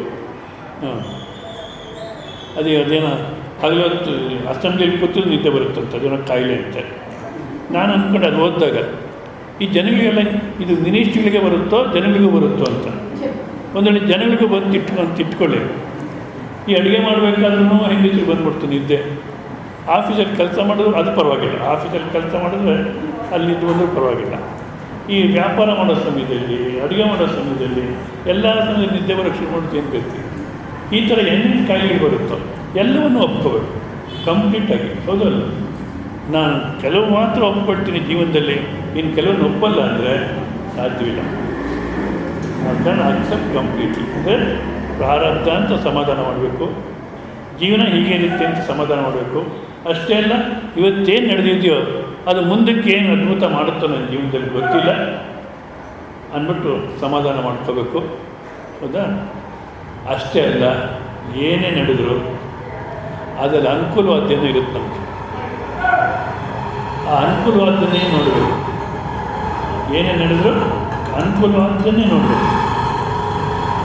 ಯಾರಿಗೂ ಒಬ್ಬರಿಗೆ ಮನೆ ಕಟ್ಟಿಸೋದು, ಗೃಹ ಪ್ರವೇಶ ಮಾಡಬೇಕು, ಶುಕ್ರವಾರ ದಿವಸ ಗೃಹ ಪ್ರವೇಶ ಮಾಡಬೇಕು. ಗುರುವಾರ ರಾತ್ರಿಗೆ ಅದು ಈಗಿನ ಕಾಲ ಕಾಂಟ್ರಾಕ್ಟರ್ಸ್ ಕಟ್ಟಿರೋ ಮನೆ, ಅದು ಭಾರತ ದೇಶ ಕಾಂಟ್ರಾಕ್ಟರ್ಸ್ ಕಟ್ಟಿರೋ ಮನೆ. ಅದೇನಾಯಿತು, ಗುರುವಾರ ರಾತ್ರಿಗೆ ಬಿದ್ದೋಯ್ತು. ಮಳೆಯಿಲ್ಲ ಏನಿಲ್ಲ, ಬಿದ್ದೋಯ್ತು. ಅದಕ್ಕೆ ಯಾರೋ ಒಂದು ಜೋಕ್ ಹಾಕಿದ್ರು, ಎಷ್ಟು ಮಾತ್ರ ಕಟ್ತಾರೆ ಈಗಿನ ಕಾಲಕ್ಕೆ ಅಂತ. ಕಟ್ಟಿಯಾರ building, government building, bill pass ಆಗಿಲ್ಲ, ಅಷ್ಟಲ್ಲೇ ಬಿದ್ದೋಗಿದೆ ಮನೆ. ಅವ್ನ ಕಾಂಟ್ರಾಕ್ಟ್ಗೆ ಏನಯ್ಯ ಇಷ್ಟು ಬೇಗ ಬಿದ್ದೋಗ್ಬಿಡ್ತೀನಿ ಕಟ್ಟಿದ ಮನೆ ಅಂದರೆ, ನಾನು ಹೇಳಿದೆ ನಿಮ್ಮ ಇಂಜಿನಿಯರ್ಗೆ ಅದ್ರ ಮುಂದ್ಗಡೆ ನಿಂತ್ಕೊಂಡು ಸೀನ್ ಬೇಡಿ ಅಂತ. ಅದು ಮುಂದ್ಗಡೆ ನಿಂತ್ಕೊಂಡು ಸೀನ್ ಬಿಟ್ಟರು ಜೋರಾಗಿ ಬಿದ್ದೋಯ್ತು. ಈ ಥರ ಏನಂತ ಕಾಂಟ್ರಾಕ್ಟ್ ಕಟ್ಟಿದ ಮನೆ ಏನಾಯಿತು, ಹೋಗಿ ಬಿದ್ದೋಯ್ತು. ಅವ್ರು ಯಜಮಾನ್ರು ಓನ್ ಓಡಾಡ್ತಾ ಇದ್ದಾರೆ, ಅಯ್ಯೋ ಹೆಂಡತಿ ಮಕ್ಕಳೆಲ್ಲ ಓಡಾಡ್ತಾ ಇದ್ದಾರೆ, ಕಟ್ಟಿದ ಮನೆ ಹೋಯ್ತಲ್ಲ ಅಂತ. ಆ ಯಜಮಾನರು ಭಾಳ ಸಂತೋಷಪಟ್ಟು ದೇವಸ್ಥಾನಕ್ಕೆ ಹೋಗಿ ಅರ್ಚನೆ ಅಭಿಷೇಕ ಎಲ್ಲ ಮಾಡಿಸಿ ಊರಿಗೆಲ್ಲ ಪ್ರಸಾದ ಹಂಚಿದ್ರು ಸಂತೋಷವಾಗಿ. ಜನಗಳೇನ್ರಿ ಮೂರ್ಖರು ನೀವು, ಕಟ್ಟಿದ ಮನೆ ಬಿದ್ದೋಯ್ತು, ಇಷ್ಟೊಂದು ಇನ್ನೂ ದೇವ್ರು ನಂಬ್ಕೊಳ್ತೀರಾ, ಇನ್ನೂ ಇಷ್ಟು ಸಂತೋಷವಾಗಿದ್ದರೆ ಆ ಥರ ಮಾಡಬೇಕು, ಮಾತಾಡಬೇಡಿ. ದೇವರು ದಯಾಮಯ. ಬಿದ್ದೋಗೋ ಮನೆಗೆ ಇವರೆಲ್ಲ ಸೇರ್ಕೊಳ್ತಾರೆ, ಇನ್ನೆಲ್ಲರೂ ಸಾಯ್ತಾರೆ ಅಂದ್ಬಿಟ್ಟು ಮುಂಚೆನೇ ಕಡಿಬಿಟ್ಟೇನೆ. ಒಂದು ವೇಳೆ ಶುಕ್ರವಾರ ರಾತ್ರಿ ಅದು ಬಿದ್ದೋಗಿದ್ರೆ ನಾವು ಯಾರ್ಯಾರು ಸಾಯ್ತಿದ್ವೋ. ಇವಾಗ ದೇವರು ಒಳ್ಳೇದು ಮಾಡೋದನ್ನ ಕೆಟ್ಟದ್ದು ಮಾಡೋದು ನಮ್ಗೆ ಅರ್ಥ ಆಗಲ್ಲ. ಪರಮಾತ್ಮನ ಒಂದು ಸ್ಕೀಮು. ಅನಂತಪುರದಲ್ಲಿ ಒಂದು ಕಡೆ ಮಾಡಿನಲ್ಲಿ ಇರ್ತಿದ್ದೆ ನಾನು. ಆ ಎದುರು ಮನೆಗೆ ಒಂದು ಮುಸ್ಲಿಂ ಫ್ಯಾಮಿಲಿ ಇತ್ತು, ಎದುರು ಮಾಡಿನಲ್ಲಿ. ಆತನಿಗೆ ಪ್ಯಾರಾಲಿಸಿಸ್, ಮನೆ ಯಜಮಾನಿಗೆ. ಹೆಂಡತಿ, ಮಗ, ಸೊಸೆ ಯಾರು ನೋಡ್ಕೊಳ್ತಿರ್ಲಿಲ್ಲ. ಮದುವೆ ಆಗಿರೋ ಒಂದು ಹೆಣ್ಮಗು ಇತ್ತು, 20-22 ವರ್ಷ. ಆಕೆನೇ ನೋಡ್ಕೊಳ್ಳೋಳು, ತಂದೆನ ಸ್ನಾನ ಮಾಡಿಸೋದು, ಹಲ್ಲಿದ್ದೋದು ಎಲ್ಲನೂ ಮಾಡ್ಕೊಳ್ಳೋದು. ಆತನಿಗೇನು ಮದುವೆ, ನಾನು ಇರೋದ್ರೊಳಗಾಗಿ ಮದುವೆ ಮಾಡಿಬಿಟ್ರೆ ನನ್ನ ಜವಾಬ್ದಾರಿ ಮುಗಿಯುತ್ತೆ, ಆಮೇಲೆ ನಾನು ಶರೀರ ಬಿಡ್ಬೋದು ಅಂತ ಆ ಹುಡುಗಿ ಮದುವೆಗೆ ಭಾಳಷ್ಟು ಪ್ರಯತ್ನ ಪಟ್ಟರು. ಎಷ್ಟೇ ಪ್ರಯತ್ನ ಪಟ್ಟರು ಆಗಲಿಲ್ಲ. ಕೊನೆಗೆ ಆತ ಹೋದ 1 ತಿಂಗಳಿಗೆ ಸೆಟ್ಲಾಯಿತು. ಯಾಕೆ ಹೇಳಿ, ಆ ಹುಡುಗಿ ನೋಡ್ಕೊಳ್ತಿದ್ದಾಳೆ, ಈ ಹುಡುಗಿನ ಮನೆ ಬಿಟ್ಟು ಇನ್ನು ಅವ್ರು ನೋಡ್ಕೊಳ್ಳೋರು ಅನ್ನೋದು. ಪರಮಾತ್ಮ ಏನು ಮಾಡ್ದ, ಅವ್ರ ಆಯುಷ್ಟಿರೋ ತನಕ ಹುಡುಗಿ ಹಾಗೆ ಇಟ್ಟಿದ್ದ. ಯಾವಾಗ ಆತ ಹೋದ್ನೋ, ಸರಿ ನೀನು ಹೊರಟಮ್ಮ ಮದುವೆ ಮಾಡ್ಕೊಂಡಂತ ಆವಾಗ ಸೆಟ್ಲಾಯಿತು. ಪರಮಾತ್ಮ ಉನ್ನತವಾದಂಥ ಉದ್ದೇಶ ಏನಿದೆಯೋ ನಮ್ಗೆ ಅರ್ಥ ಆಗಲ್ಲ, ಅದಕ್ಕೆ ಓಡಾಡ್ತೀವಿ ನಾವು. ಏನು ನಡೆದರೂ ಅದರಲ್ಲಿ ಅನುಕೂಲವಾದ್ದೇನೋ ಇರುತ್ತೆ, ಅದನ್ನೇ ನೋಡಬೇಕು. ಸೊ ಇಷ್ಟು ರೀತಿಯಲ್ಲಿ ನಾನು ಹೇಳಿದ್ದೀನಿ, ಮನಸ್ಸನ್ನು ಸಮಾಧಾನ ಮಾಡಿಕೊಂಡ್ರೆ ಆಗ ಈ ರೀತಿ ಬುದ್ಧಿಯುಕ್ತ ನಾನು ಕರ್ತೃತ್ವ ಅನ್ನತಕ್ಕಂಥ ಪರಮಾತ್ಮ ಆರೋಪಣೆ ಮಾಡಿ ನಾನು ಮಾಡ್ತಾ ಇದ್ದೀನಿ ಅಂತಕ್ಕಂಥ ಅಭಿಮಾನ ಇಲ್ದಿರ ಇಷ್ಟಪಲೋ ಅನಿಷ್ಟಪಲೋ ಮನಸ್ಸು ಸಮಾಧಾನ ಇಟ್ಕೋಬೇಕು. ಇನ್ನೊಂದು ಅರ್ಥ ಮಾಡ್ಕೊಳ್ಳಿ, ಆಸೆಯಿಂದ ಜೀವನ ಮಾಡತಕ್ಕಂಥ ಈಗಿನ ಕಾಲಕ್ಕೆ ಕೆಲವರು ಮಾತಾಡ್ತಾರೆ, ಅವ್ರ ಹೆಸರೆಲ್ಲ ಹೇಳಕ್ಕೆ ಇಷ್ಟಪಡಲ್ಲ ನಾನು. ಇವರೆಲ್ಲ ನಮಗೆ ಮಾರ್ಗದರ್ಶಕರು, ಶುದ್ಧ ಮೂರ್ಖರು. ಅವರೇನು ಹೇಳ್ತಾರೆ, ಆಸೆಗಳು ಎಲ್ಲ ನಮ್ಮ ಕಡೆ ನೀವು ತೃಪ್ತಿ ಪಡೆದುಬಿಟ್ರೆ ಆಗ ಪ್ರಗತಿ ಇರೋಲ್ಲ. ಆದ ಕಾರಣ ಆಸೆಗಳನ್ನ ಇಟ್ಕೊಂಡೇ ಜೀವನ ಮಾಡಬೇಕು. ಆಸೆಗಳನ್ನ ಇಟ್ಕೊಂಡು ಜೀವನ ಮಾಡಿದ್ರೆ ಪ್ರಗತಿ ಇರುತ್ತೆ. ಆಸೆಗಳಿಲ್ಲ ಅಂದರೆ ಪ್ರಗತಿ ಇಲ್ಲ. ಏನಿಲ್ಲ ಅದು ತೃಪ್ತಿಯಾಗಿ ಇಟ್ಕೊಳ್ಳೋಣಪ್ಪ ಅಂದರೆ ಇನ್ನೇನು ಪ್ರಗತಿ ಬರುತ್ತೆ? ಅದಕ್ಕೋಸ್ಕರ ಆಸೆ ಇಟ್ಕೋಬೇಕು. ಅಡ್ವರ್ಟೈಸ್ಮೆಂಟ್ ಆಗ್ತಾರೆ, ಗ್ರೀಡಿನೆಸ್ ಇಸ್ ಗುಡ್ ಅಂತ. ಅದು ಹೇಗೋ ಏನೋ ದುರಾಸೆನೇ ಒಳ್ಳೆಯದಂತೆ. ಆಸೆಯಿಂದ ಜೀವನ ಮಾಡತಕ್ಕಂಥವ್ರು ಯಾವತ್ತೂ ಸಂತೋಷವಿರೋಕ್ಕಾಗಲ್ಲ. ಒಂದು ಕುಟುಂಬದಲ್ಲಿ ಗೋಳಾಡ್ತೀರ, 5 ಲಕ್ಷ ನಷ್ಟ ಆಗಿಬಿಡ್ತು, 5 ಲಕ್ಷ ನಷ್ಟ ಆಯಿತು ಅಂತ. ನಾನು ಅವ್ರ ಮನೆಯಲ್ಲಿ ಅಂತ ಕೇಳಿದೆ, ಯಾಕೆ ಅಷ್ಟು ನಷ್ಟ ಮಾಡ್ಕೊಂಡ್ರಿ ಅಂತ. ಅವರು ಆತ ಏನಂದರು, ನಿಮ್ಗೆ ಯಾಕೆ ಬಿಡಿ ಸ್ವಾಮಿ, ನಿಮ್ಮ ತಲೆ ಯಾಕೆ ಕೆಡಿಸ್ಬೇಕು, ಬೇಡ ಅಂದರು. ಅಂದರೆ ನನಗೆ ಅಷ್ಟೇ ಸಂತೋಷ. ಸ್ವಾಮೀಜಿಗೆ ತಲೆ ಇದೆ ಅಂದ್ಕೊಂಡಿದ್ದಾರೆ, ನಿಮ್ಮ ತಲೆ ಯಾಕೆ ಕೆಡಿಸ್ಬೇಕು ಅಂದರೆ ತಲೆ ಇದೆ ಅಂದ್ಕೊಂಡಿದ್ದಾರೆ, ಅಷ್ಟೇ ಸಂತೋಷ. ಅವ್ರು ಹೇಳಿಲ್ಲ ಯಾಕೆ ಅಂತ, ಯಾಕೆ ಒದ್ದಾಡ್ತೀರ, ಯಾಕೆ ನಷ್ಟ ಆಯಿತು ಅಂತ ಏನು ಮಾತಾಡಲಿಲ್ಲ. ಅವ್ರು ಶ್ರೀಮಂತರಿಗೆ ಕೇಳಿದ್ರು, ಏನಮ್ಮ ಯಾಕೆ ಅಷ್ಟು ನಷ್ಟ ಮಾಡ್ಕೊಂಡ್ರಿ ಅಂತ. ಅಯ್ಯೋ ಇಲ್ಲ ಸ್ವಾಮೀಜಿ, ನಮ್ಗೆ 5 ಲಕ್ಷ ಲಾಭ ಬಂದಿದೆ. ಇವರು 5 ಲಕ್ಷ ಲಾಭ ಅಂತಾರೆ, ಅವರು 5 ಲಕ್ಷ ನಷ್ಟ ಅಂತಾರೆ. ನಂಗೆ ಇನ್ನೂ ಕುತೂಹಲ, ನಿಜವಾಗ್ಲೂ ಏನಾಯಿತು ಅಂತ ಇಬ್ಬರು ಕೂತ್ಕೊಂಡು ಕೇಳಿದ್ದಾರೆ. ಅವ್ರು ಅಂತಾರೆ, ಅವ್ಳಿಗೇನು ಗೊತ್ತಾಗುತ್ತೆ ವ್ಯವಹಾರ, ಸುಮ್ಮನೆ ತಂದು ಖರ್ಚು ಮಾಡ್ತಾರೆ ಅಷ್ಟೇ. ನಾನು ಮಾಡಿದಂಥ ವ್ಯವಹಾರದಲ್ಲಿ 15 ಲಕ್ಷ ಬರಬೇಕಾಗಿತ್ತು. ನಾನು ಹೋದರೆ ಹೋಗಲಿ ಅಂತ ಮಾತಿನ 5 ಲಕ್ಷ ಬಿಟ್ಬಿಟ್ಟೆ. ಇನ್ನು 10 ಲಕ್ಷ ಆದರೂ ಬರಲೇಬೇಕಾಗಿತ್ತು. 10 ಲಕ್ಷ ಬರಬೇಕಾದ ಕಡೆ 5 ಲಕ್ಷ ಬಂದರೆ 5 ಲಕ್ಷ ನಷ್ಟ ಆಯಿತು ಇಲ್ಲ. ಅಂದರೆ ಆಸೆಯಿಂದ ಜೀವನ ಮಾಡತಕ್ಕಂಥವ್ರು ಯಾವತ್ತೂ ತೃಪ್ತಿಯಾಗಿರಲಿಕ್ಕೆ ಸಾಧ್ಯ ಇಲ್ಲ, ಸಮಾಧಾನ ಆಗಿರಲಿಕ್ಕೆ ಸಾಧ್ಯ ಇಲ್ಲ. ಮತ್ತು ಫಲಾಪೇಕ್ಷೆ ಇಲ್ಲಿದ್ದೀರ, ಕೇವಲ ಕರ್ತವ್ಯ ಅಷ್ಟೇ. ಯಾಕೆ ಮಾಡ್ತಿದ್ದೀವಿ ಆ ಪ್ರಶ್ನೆ ಇಲ್ಲ, ಕರ್ತವ್ಯ ದೃಷ್ಟಿ ಮಾಡಬೇಕು, ಮಾಡ್ತಿದ್ದೀವಿ. ಲಾಭನೋ ನಷ್ಟನೋ ಸಮಾಧಾನ ತಗೋಬೇಕು. ಆ ರೀತಿ ತಗೊಂಡಾಗ ಏನಾಗುತ್ತೆ, ಅದನ್ನೇ ಬುದ್ಧಿಯ ಯುಕ್ತಯ ಪಾರ್ಥ ಕರ್ಮಬಂಧ ಪ್ರಾರ್ಥಿಸಿ. ಕರ್ಮಬಂಧನದಿಂದ ಮುಕ್ತನಾಗ್ತೀಯ. ಹೇಗೆ? ಕರ್ಮೈವ ಧರ್ಮಾಖ್ಯ ಬಂಧ ಕರ್ಮಬಂಧ ತಂ ಪ್ರಹಾಸಿಸಿ. ಪ್ರತಿಯೊಂದು ಕರ್ಮದಲ್ಲೂ ಪಾಪ ಪುಣ್ಯ ಧರ್ಮ ಅಧರ್ಮ ಅನ್ನತಕ್ಕಂಥದ್ದಿದೆ. ಯಾವ ನಾನೇ ಮಾಡಿದೆ ಅನ್ನತಕ್ಕಂಥ ದೃಷ್ಟಿಯಿಂದ ಮಾಡ್ತೀವೋ ಆಗ ಅದರಲ್ಲಿ ಇರ್ತಕ್ಕಂಥ ಪಾಪ ಪುಣ್ಯ ಧರ್ಮ ಅಧರ್ಮ ನಮ್ಮ ಲೆಕ್ಕಕ್ಕೆ ಹೋಗುತ್ತೆ, ಮತ್ತೆ ಅದನ್ನು ಅನುಭವಿಸೋಕ್ಕೆ ಜನ್ಮ ಬರುತ್ತೆ. ಯಾವಾಗ ಈ ಥರ ಈಶ್ವರಾರ್ಪಣ ಬುದ್ಧಿಯಿಂದ ಮನಸ್ಸನ್ನು ಸಮಾಧಾನ ಇಟ್ಕೊಂಡು ಮಾಡ್ತೀವೋ ಆಗ ಕರ್ಮ ಬಂಧ ಅನ್ನತಕ್ಕಂಥದ್ದು ತೆಗೆದುಹಾಕ್ಕೊಳ್ತಾನೆ. ಪ್ರಹಾಸಿಸಿ. ಯಾವ ರೀತಿ? ಈಶ್ವರ ಪ್ರಸಾದ ನಿಮಿತ್ತ ಜ್ಞಾನ ಪ್ರಾಪ್ತಿಯೈವ. ಆ ರೀತಿ ನಾವು ಮಾಡಿದಾಗ ಆ ಈಶ್ವರನ ಅನುಗ್ರಹದ ಪ್ರಸಾದದಿಂದ, ಈಶ್ವರ ಪ್ರಸಾದ ಅಂದ್ರೇನು, ಎಲ್ಲೋ ಹೋಗಿದ್ವಿ ದೇವಸ್ಥಾನಕ್ಕೆ, ಆ ದೇವಸ್ಥಾನಕ್ಕೆ ಹೋದರೆ ಅಲ್ಲಿ ನಮಗೆ ಅನುಗ್ರಹ ಆಯಿತು, ಇದ್ದಕ್ಕಿದ್ದಕ್ಕೆ 5 ಕೋಟಿ ಲಾಟ್ರಿ ಬಂತು, ಈ ಥರ ಏನನ್ನ ಆಗ್ಬೋದು. ಅದಲ್ಲ, ಇಲ್ಲಿ ಈಶ್ವರ ಪ್ರಸಾದ ಅಂದರೆ ಈಶ್ವರ ಪ್ರಸಾದದಿಂದ, ಅಂದರೆ ಈ ರೀತಿ ಯೋಗ ಬುದ್ಧಿಯಿಂದ ಜೀವನ ಮಾಡಿದ್ರೆ ಆ ಈಶ್ವರ ಪ್ರಸಾದದಿಂದ ಗುರು ಪ್ರಾಪ್ತಿಯಾಗುತ್ತೆ. ಅಂತಃಕರಣ ಅಂತಕ್ಕಂಥ ತಯಾರಾಗಿರುತ್ತೆ. ಆವಾಗ ತತ್ವಮಸಿ, ನೀನೇ ಆನಂದ ಸ್ವರೂಪ, ನೀನೇ ಬ್ರಹ್ಮ ಸ್ವರೂಪ ಅಂತ ಹೇಳಿದ್ರೆ ಟಕ್ಕಂತ ಅಲ್ಲಿ ಉಳಿತೀವಿ. ಅದು ಜ್ಞಾನ ಪ್ರಾಪ್ತಿಯೈವ ಬಂಧಂ ಪ್ರಹಾಸಿಸಿ. ಆ ಜ್ಞಾನ ಪ್ರಾಪ್ತಿಯಿಂದ ಕರ್ಮಬಂಧನ ಅನ್ನತಕ್ಕಂಥನ್ನ ಕಳ್ಕೊಳ್ತೀಯ. ಅಂದರೆ ಇರಬೇಕಾದ್ರೇ ಆನಂದವಾಗಿರ್ತೀಯ. ಮತ್ತು ಒಂದು ವೇಳೆ ಶರೀರ ಬಿಟ್ಟು ಹೋದ್ರೂ ಮತ್ತೆ ಪುನರ್ಜನ್ಮ ಅನ್ನತಕ್ಕಂಥದ್ದು ಇರೋಲ್ಲ ಅಂತ ಹೇಳ್ತಾರೆ. ಇದು ಕೇಳಿದ್ದೀರ. ಇದು ಕರ್ತೃತಂತ್ರ. ಕರ್ತೃತಂತ್ರ ಅಂದ್ರೇನು? ಇವಾಗ ನೀವು ಕೇಳಿದ್ದೀರ. ನಾನು ಅನ್ನತಕ್ಕಂಥ ಅಹಂಕಾರ ಹೇಳಿದ್ದೀರ, ನಾನು ಮಾಡಿದೆ ಅನ್ನತಕ್ಕಂಥ ಕರ್ತೃತ್ವ ಹೇಳಿದ್ದೀರ. ಇಷ್ಟ ಅನಿಷ್ಟ ಫಲಗಳಲ್ಲಿ ಮನಸ್ಸನ್ನು ಸಮಾಧಾನ ಇಟ್ಕೊಂಡು ಮಾಡಬೇಕು ಅಂತ ನಾನು ಹೇಳಿದ್ದೀನಿ. ಭಗವದ್ಗೀತೆ ಆಧಾರ ಮಾಡ್ಕೊಂಡು ಹೇಳಿರೋ ಸ್ವಾಮಿಗಳು. ಆ ರೀತಿ ಮಾಡಿದ್ರೇ ಫಲ ಬರುತ್ತೆ ಹೊರತು ಸುಮ್ಮನೆ ಕೇಳಿಬಿಟ್ಟು ಫಲ ಬರಲ್ಲ. ಅಂದಾಗ ಇವಾಗ ಕರ್ಮ ಮಾಡಬೇಕಾದ್ರೆ ನಾನು ಮಾಡ್ತೀನಿ ಅನ್ನತಕ್ಕಂಥ ಅಹಂಕಾರ ಇರಬಾರ್ದು. ನಾನು ಮಾಡ್ತೀನಿ ಅಂತಕ್ಕಂಥ ಅಹಂಕಾರ ಇರಬಾರ್ದು. ಅದನ್ನು ನಾವು ದಿವಸ ಗಮನಿಸ್ತಿರ್ಬೇಕು. ಅಹಂಕಾರದಿಂದ ಮಾಡ್ತಿದ್ದೀನೋ ಯಾವ ರೀತಿ ಮಾಡ್ತಿದ್ದೀನಿ ಅನ್ನತಕ್ಕಂಥ ಮಾಡಿ ಅಹಂಕಾರ ತೆಗೆದು ಹಾಕ್ಕೊಳ್ತಾ ಇರಬೇಕು. ಮತ್ತು ಫಲ ಬಂದಾಗ ಮನಸ್ಸು ಒತ್ತಾಡಬಾರ್ದು. ಅದು ಈಗಿನ ಕಾಲಕ್ಕಂತೂ ಪ್ರತಿಯೊಂದು ಒದ್ದಾಟನೆ. ಹಿಂದಿನ ಕಾಲಕ್ಕೆ ಮಕ್ಕಳು ಅದೇನು ಓದ್ಕೊಳ್ಳೋರು ತಂದೆ ತಾಯಿಗೆ ಗೊತ್ತಿರ್ತಿರ್ಲಿಲ್ಲ. ಹಿಂಗೆ ಅರ್ಥ ಆಗಲಿ ಅಂತ ಹೇಳ್ತೀನಿ. ನಾವು ಹೈಸ್ಕೂಲಿಗೆ ಸೇರಬೇಕಾದ್ರೆ Sanskrit second language English medium ತೊಗೊಂಡಿದ್ದೆ. ಪೂರ್ವಾಶ್ರಮ ನಮ್ಮ ತಂದೆಗೆ ಗೊತ್ತೇ ಇರಲಿಲ್ಲ ಇಂಗ್ಲೀಷ್ ಮೀಡಿಯಮ್ಮು ಸೆಕೆಂಡ್ ಲ್ಯಾಂಗ್ವೇಜ್ ಅಂತ. ಯಾವಾಗ ಒಂದು ಏನೋ ಸರ್ಟಿಫಿಕೇಟ್ ಕೊಟ್ಟರೆ ಅದು ಸೈನ್ ಮಾಡಬೇಕಂದ್ರೆ ಏನೋ ನೀನು ಇಂಗ್ಲೀಷ್ ಮೀಡಿಯಮ್ಮ ಅಂದರು. ಮತ್ತು ಸಾಂಸ್ಕ್ರಿಟ್ ಓದ್ತೀನೋ ಓದ್ತೀನಿ ಹೇಳಪ್ಪ, ಇಡ್ಲಿ ಹೋಗು ಅಂತ ಸೈನ್ ಹಾಕ್ಬಿಟ್ರು.